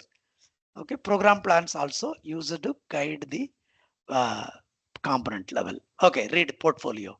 So before that, I have a question. I vaguely remember reading somewhere else. I could be wrong. Someone who had cleared this portfolio management exam had mentioned, since he was able to clear this project PMP and PGMP, PfMP was better. So do you suggest, since I have not gone through the step-by-step process, skimming through the program based material once before we take the exam, do you recommend that, or it's not required? In fact, even just to for a role to play the role of portfolio manager, Yeah. you can skim through it. Okay, there is no Understood. doubt, because you will clearly understand the differentiator between program and portfolio, because program commonality is program also strategic, Okay. portfolio also strategic. Yes. Program also uses uncertainty to turn into opportunity and then create new projects underneath to address it. Portfolio predominant role is to do this opportunity and threat. Based on that, you make selection. Okay. Okay. So program manager may be passionate. Portfolio manager may turn it around. Okay. Yes. Saying that it doesn't, well, I know it is your child, so you are recommending. I cannot give you, it is, doesn't fall into a big mapping. So there's a lot of overlap between program and portfolio. So it is good to go through it. Okay. Because program manager needs to deliver. Okay. Yeah. Okay. Program portfolio manager, okay, needs to monitor. Understood. Okay. So it's good, but it is not a mandatory prerequisite that you need to understand. Oh, okay. Yeah. Thanks for the Okay. clarification. Yeah. Read it. Portfolio management. Portfolio managers create and maintain necessary processes and communication relative to the aggregate portfolio. What is this? Okay.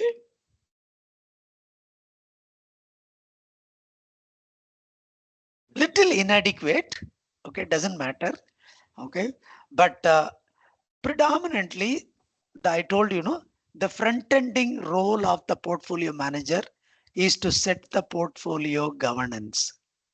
Okay. Okay. So that is what he mentioned here as necessary processes.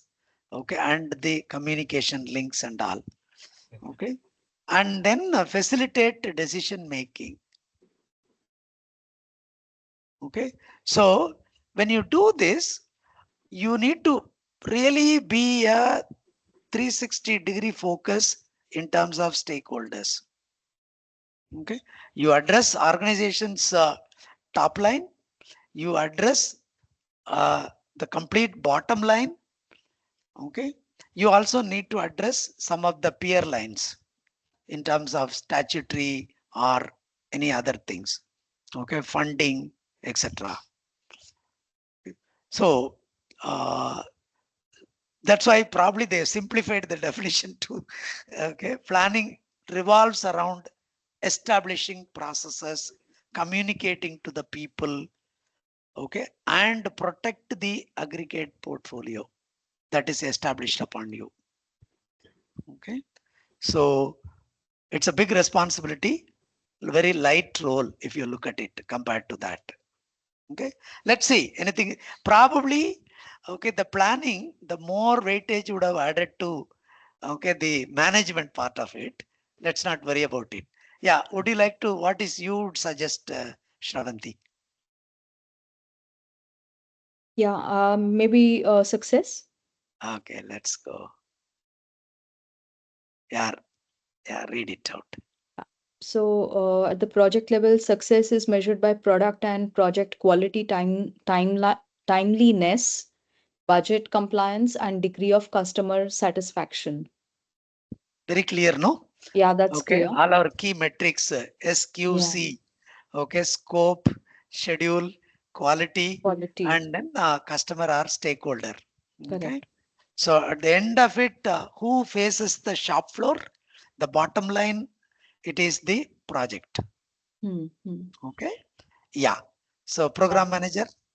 A program success is measured by the program's ability to deliver its intended benefits to an organization and by the program's efficiency and effectiveness in delivering those benefits. Simple. Okay. Yeah. So intended benefit is the primary metric. Okay. Intended benefit at what cost is the secondary benefit. Okay. Now, when I say this benefit, it's a beautiful chapter. Maybe if you want, I can even do an hour session on this benefit management. Okay. So we need to really look at a benefit from your performing organization of the program. Okay.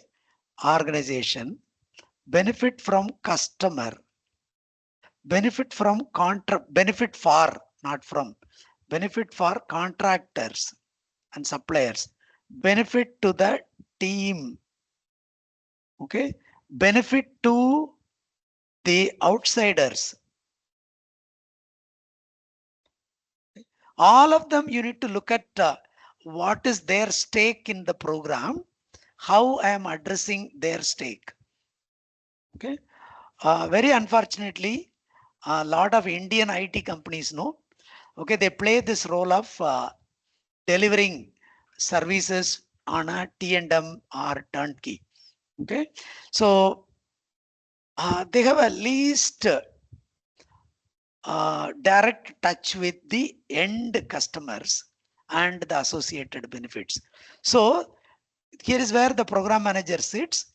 He reports to their, for example, the top 4, Infosys or Cognizant or Wipro or whatever it is. And their focus is how much revenue, how many headcounts we are deploying, how many change requests we are working on. Okay, so what is the change adoption, outcome, benefit? These guys have no clue at all. Okay, so very sad. Okay, and so they are all called program managers. They do least of program management, most of the cases. Yes, that's a very, I would say it is a national level gap that needs to be addressed. Okay, so that's where this intended benefits, at what efficiency we do it. Okay, portfolio level. Success is measured in terms of the aggregate investment, performance, and benefit realization of the portfolio. Yeah. Okay. Again, it becomes this is the same thing in an aggregated manner. Why? Because, okay, program or project, whatever you call it, doesn't deliver benefit across the life cycle of the product. Okay, so the program ends when the benefits are demonstrated and it is passed on to operation. So the operation is the one who reaps the fruits quarter after quarter and shows the value. And this portfolio manager is responsible for that. Okay, so that is why this benefit realization on an ongoing basis, okay, is the responsibility of, primary responsibility with the operation manager, executive responsibility resides with the portfolio manager. And how he is relating to investment. Now this is where many organizations has no clue, because the gap between investment and the benefit, okay, is very, very wide, and they generally lose track, many companies. Okay, I have invested so much, how much I am realizing. Okay, in a project level, when you do it for somebody, it is very easy. Okay, at the end of the project, you get the money. Okay, but as a customer, like for example, typical case is with you, Shravanti. Okay, you're looking on an exploratory research and then coming up, when that money is going to give value to the organization 10 years later, it could be. So that's why a lot of Indian companies are very hesitant to do this grassroots level product development. Okay, because it is a long gestation. And when companies like Novartis or somebody puts like a 20 rupees tablet, when they sell it for 200 rupees, we all think that they are robbing our economy. Okay, but we don't realize they put billions of dollars to get to that stage. Okay, so that is the role of the portfolio manager. I don't know. It's very hard to demonstrate. Yeah, To I be mean, I can tell you that it's like so hypothetical at every stage for years and years. So, you know, it takes even a lifetime may not be enough to see it. sometimes, yeah, yeah. So, how to reduce that cycle time? Okay, it may not be the true value, but implied value. Okay, how to do it and how to take decision. Okay, in fact, very classical example you said and started the program. Okay, when one program failed, we just simply shut down couple of upstream initiatives. Okay, it was a big call, and we took the call, and I would say you saved the company. Okay, uh, now there is one PMI survey. Okay, it was a little long ago survey in terms of high maturity organization and mediocre organization, how they handle project management. Okay, so the outcome is, in both the cases, high maturity organization and the mediocre organization, there is a casualty of around 10% of the projects. Okay, which they do not see the end. Okay, they are terminated, aborted, discontinued, whatever it is, around 10% of the project, and there is a value against it. But the high maturity companies kill these 10% of the projects, okay, in a very early stage. Okay, while low maturity organization kill the same 10% of the projects maybe at the end of the project life cycle, when they realize that if we continue this project, the organization has to be shut down. We talked about okay, the Ranbaxy and a few other cases. Okay, they kill it because they are going to kill the company. Okay, so killing in the early stage is the the best way, which the high maturity organization do that because of a good portfolio management practice. Okay, so right time, okay, taking it out of the bucket, okay, is a wise decision, which comes through, I mean, an objective, collaborative, informed portfolio management. Okay, so from an exam perspective also, this table is very, very important.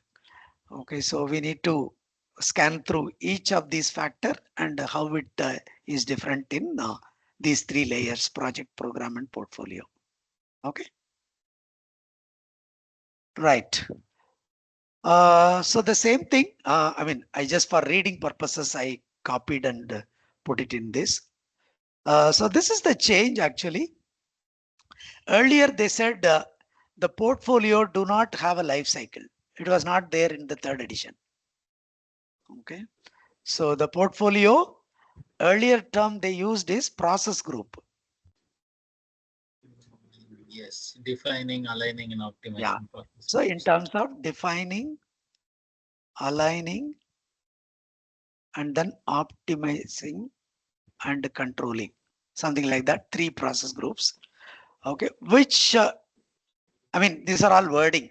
Okay, because and when that was there as a faculty, okay, we need to justify that. Now when it is changed, I need to justify this.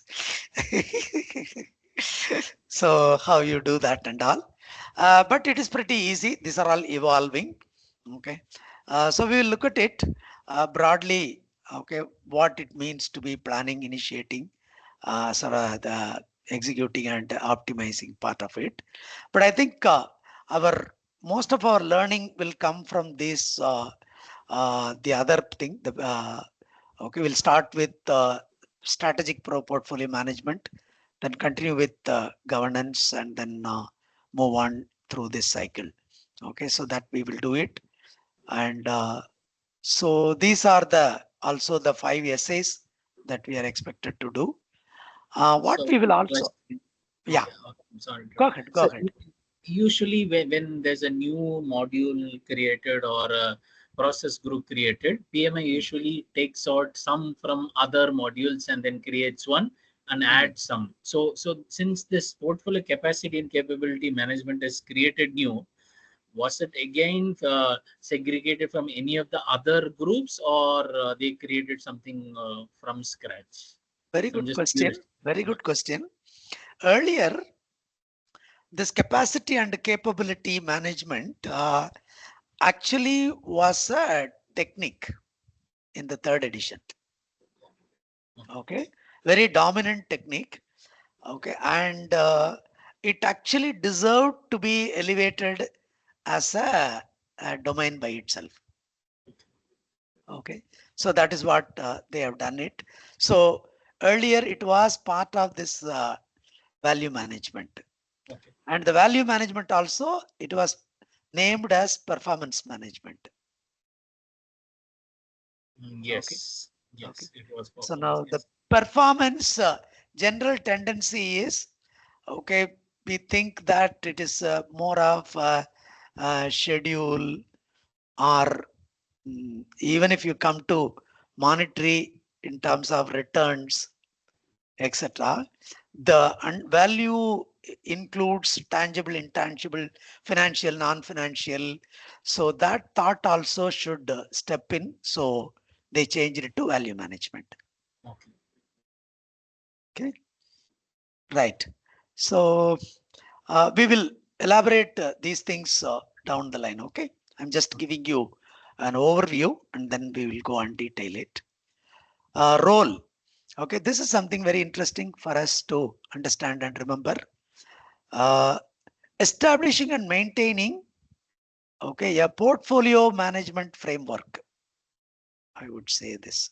Okay, if there is no project management framework, probably you need to do it along with as an overall group, because it is always preferred to have it as a EPMO. Okay, enterprise project management framework or whatever it is. So when I say EPMO, it has PfMO, Portfolio Management Office, PGO, Program Office, PMO, Project Management Office. Okay, so all of them should well aligned. Okay, so that's why it is there. And if you are a project manager come portfolio manager, it really becomes easy for you to do that. But I mean, at the end of this journey, including the workshop, examination, and coming out, you should be able to set up, okay, a PMO and a good portfolio management system for any enterprise, at least a small scale to medium scale enterprise. Okay, if you are able to do that, you are ready to establish your own enterprise. I can tell you. Okay, yeah, that's the top line. Guiding the selection, prioritization, okay, evaluation. The selection probably again it will continue with evaluation, etc. Balancing, okay, and as needed termination of portfolio component as and when it comes. Okay, so this has actually both two dimensions, system dimension, which is objective, and people dimension, which is leadership. Okay, now in the examination framework, eco document, and the standard, okay, not much actually spoken about the people dimension. Okay, like It's all well stressed at the project level, and even in the program management, okay, it just highlights and then move forward, and you are expected to have all those okay, people, interpersonal, emotional, leadership, okay, with servant orientation, okay, should be there. If it is there, to implement this is easier. Okay, if this is not there, this will fail because people will not accept. Okay, so our curriculum will largely focus on system centric, and we are expected to hold this part.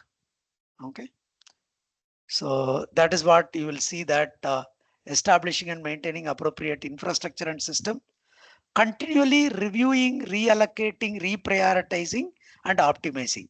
So this is an ongoing role. Okay, so the first one is a setup role, and third one is setup and maintain role. Providing key stakeholders with timely assessment of portfolio performance. Okay, now they are giving data. Okay, from the project level, program level, they are giving data, and you basically approved it in the beginning. Okay, with a good faith that they will deliver.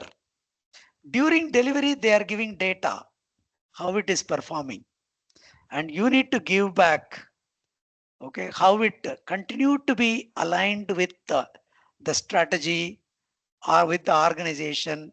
Okay, because CEO don't have a time, board of director don't have a time. As a head of SBU, head of portfolio, okay, so you need to give that stakeholders, key stakeholders, timely assessment of the portfolio performance, as well as early identification of the issues, risks that impacts the performance. Okay, now I'll tell you, okay, even though I'm teaching all these things, okay, for my own organization, in the month of August, September, my CA auditor will turn out. We have a consultant also. Sir, what is this, sir? You continue to make such a big loss, and why do you run this company? Okay, so March 31st is over. April, May, June, July. In the month of September, when you need to close it as per statutory requirements, so you'll come with the report and then give some nice man. Okay, I won't blame him. He has a lot of interest in us, but that is not the way. Okay, the portfolio manager is expected to perform. Okay, so that is the role of portfolio manager. And two of two, measuring, monitoring the value to the organization. Okay, through the defined metrics, meeting legal regulatory requirements. I would say you are a CEO. Okay, and you are also, I would say, a executive assistant to CEO. If you are, okay, having a CEO above, so you need to take the role of CEO and being an assistant to CEO and do all that he do that. As an executive assistant, you look down. As a CEO, you need to look up to the CEO, perform both the roles. Achieving the information needs of the current and future stakeholders, influencing active executive sponsorship, engagement for the portfolio, and each component level as it is initiated. Okay, so you are the face, okay, executive sponsor to the component that is being initiated. Participating in program project reviews to reflect senior level support, reflect the leadership, and reflect involvement in key decisions. So that's it. It is two of two. Okay. Interesting, no? Never it says that you need to run the program. Okay. You need to manage the team. So we looked at the success criteria. We looked at the planning at what level you need to do. Okay, we looked at the role. You will see that all three are gelling well in those part. Any questions, comments? Nothing from me. You're already doing it, Shravanti. No, no. No, but whatever you said resonates, a lot of it. Yeah. Okay. In order to perform this role, what are the skills and knowledge elements that are required? I think it is good to see. Portfolio strategic management and alignment. Okay, we are going to learn it. Portfolio management methods and techniques, we are going to learn it. And decision support tools, systems, simulation techniques, we are going to learn it. Okay, and also, okay, constraint based optimizations. Okay, we are going to look at it again. Prioritization algorithms. Now, all those things, PMI is not expecting a sophisticated data modeling algorithms and things. Okay. In fact, in the earlier third edition also, you will say predominantly you can use one Excel sheet to do all of them. Okay. A very simple, even a layman can understand. Okay. That is what is required. Capacity and capability, a very inspiring model, method and tool. We will learn it. And project and program auditing technique, yeah, fundamentals of audit, principles of audit. Okay, that is required. Organizational management from a top-down perspective. Okay, how to manage the organization. Portfolio risk management, specific area. Program and project management, methods and techniques. Okay, just to quote, uh, let's say earned value analysis. Okay, it's very important. Okay, at any level. Okay, to ask the right questions. Okay, because if you don't apply this, a program of let's say 1000 CR in its initial stage, concept stage, if it drifts away, probably you would have allocated 25 CR for this program. Okay, and maybe associated schedule and other things. Okay, if this shows okay something like a 0.6 or 0.8, 0.7 CPI, cost performance index, and related schedule performance index. Okay, remember how this 1000 will turn to. Okay, it may become 2500 CR. It will rip off okay every possible way, and you can see today organizations, predominantly startups, okay, they just become victim to these things. Okay, so as a portfolio manager, we will ask for this. Hey, how are you doing? Can you bring some EV, end value metrics? What is your forecast? Okay, what is EAC?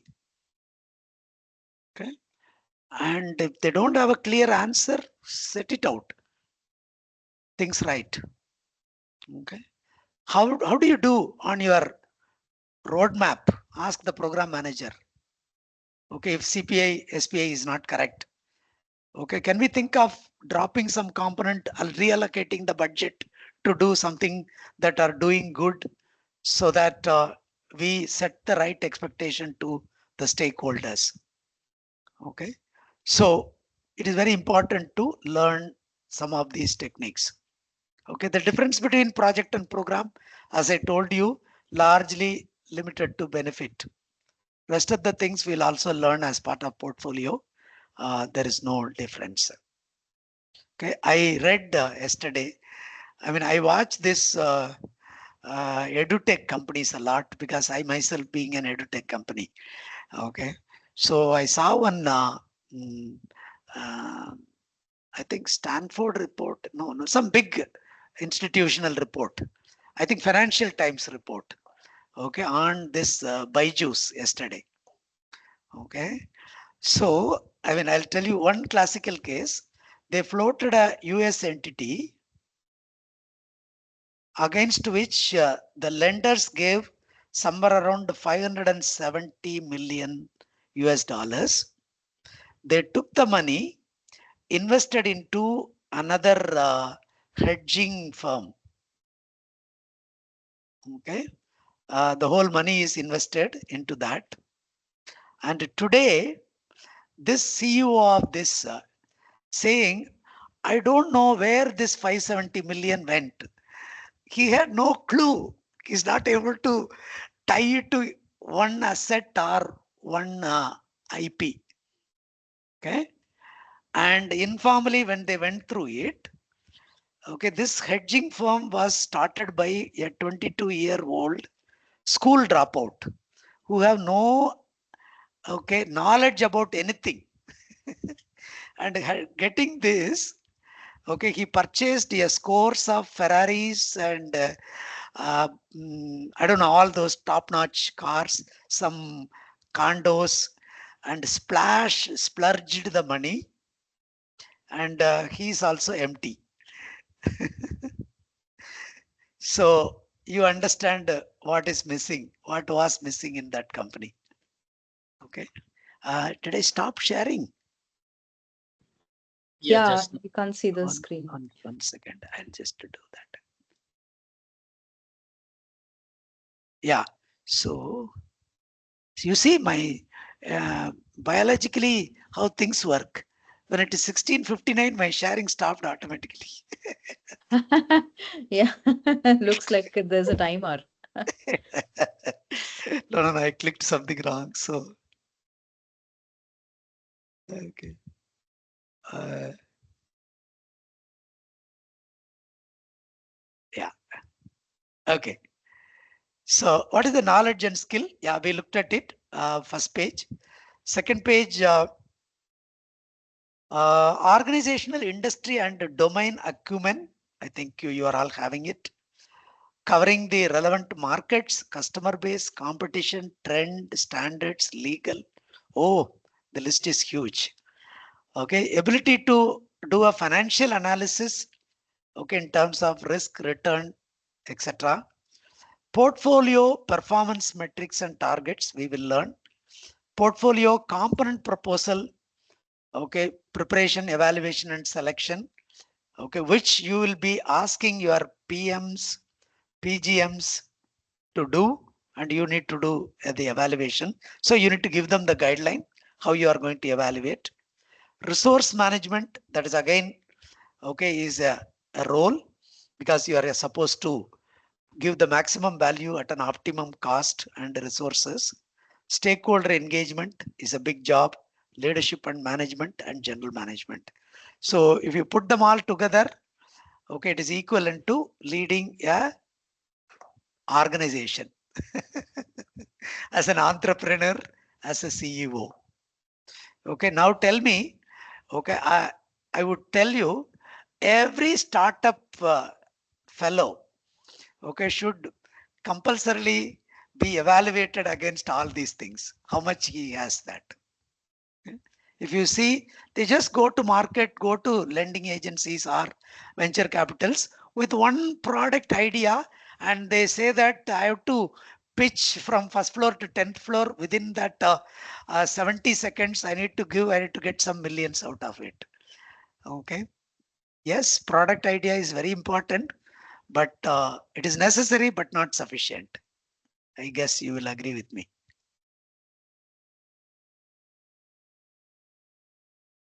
All right. I'll skip the PMO part because it will probably restate the same thing. Okay, what you need to do. And life cycle, we covered it already. And how from the external, how it supports, that is what it is shown here. And these are basically under each one, what are the activities that are to be performed. Okay, so there is no ending. Okay, basically this is a cyclic, which you see from it. Okay, it goes on in a cyclic mode, and Okay, they are all part of operation. I would say it is not something you are transfer it to operation. Okay, as part of operation, this is as a role you need to keep doing it. Okay, staying in a strategic role. Okay, and operation will do their role. Okay, so probably they should have put one thing from here and here. Okay, so anyway, these two-way arrows are all very common in PMI jargons, so we don't need to attach too much importance because we go much more deeper into it. Okay, so we will basically recap it little later after we come up from a bottom-up mode. Okay, so they have divided into two parts: portfolio level, what are you supposed to do, and at the component level, what are they supposed to do. Okay, when I say component level, simply will have an understanding of project, program, and operation. Okay, what they need to do, and then how you work together. Okay, so that will happen. In fact, in the PMI standard, it is only one table. Okay, just for visibility, I cut into two and then pasted it. Okay, did some cut paste operations. Otherwise, it is only one table. Okay. Yeah, so I think this is more of IT centric. We will again revisit it later. Right now, we'll pass through it. So that brings an end to this introduction. You can go back and revisit these 35 slides, what we covered today. It's already there with you, the copy of it. And any specific questions, we will take it up next week. Okay. And how are you placed next weekend? Of course, next week I am traveling. I'm coming back only on Saturday night. Okay, so if you think, since only two of you are there, if you think why to lead a 15-day gap, shall we have something? Okay, we can do a session on next Sunday evening or Monday evening, one of the day. Okay, or we can even move it to fortnight, subsequent Saturday. So you choose. Sunday evening works for me. Actually, the Saturday after that, I'm traveling, but I'm okay to not disturb the schedule and get a link. And, I'll try to join, but I'm not too sure because I'll be traveling. Which Saturday you are telling? The Saturday after next, not the next Saturday. Oh, okay, okay. Then I think we should do it the coming Sunday itself, so that we can keep that Saturday off for both of you. Yeah, I don't know how his Works for schedule me. is. Works for Madi, you? how are you placed coming Sunday? So Sunday should be fine because Mondays not possible for me. Mondays is the where the majority of the action happens for me.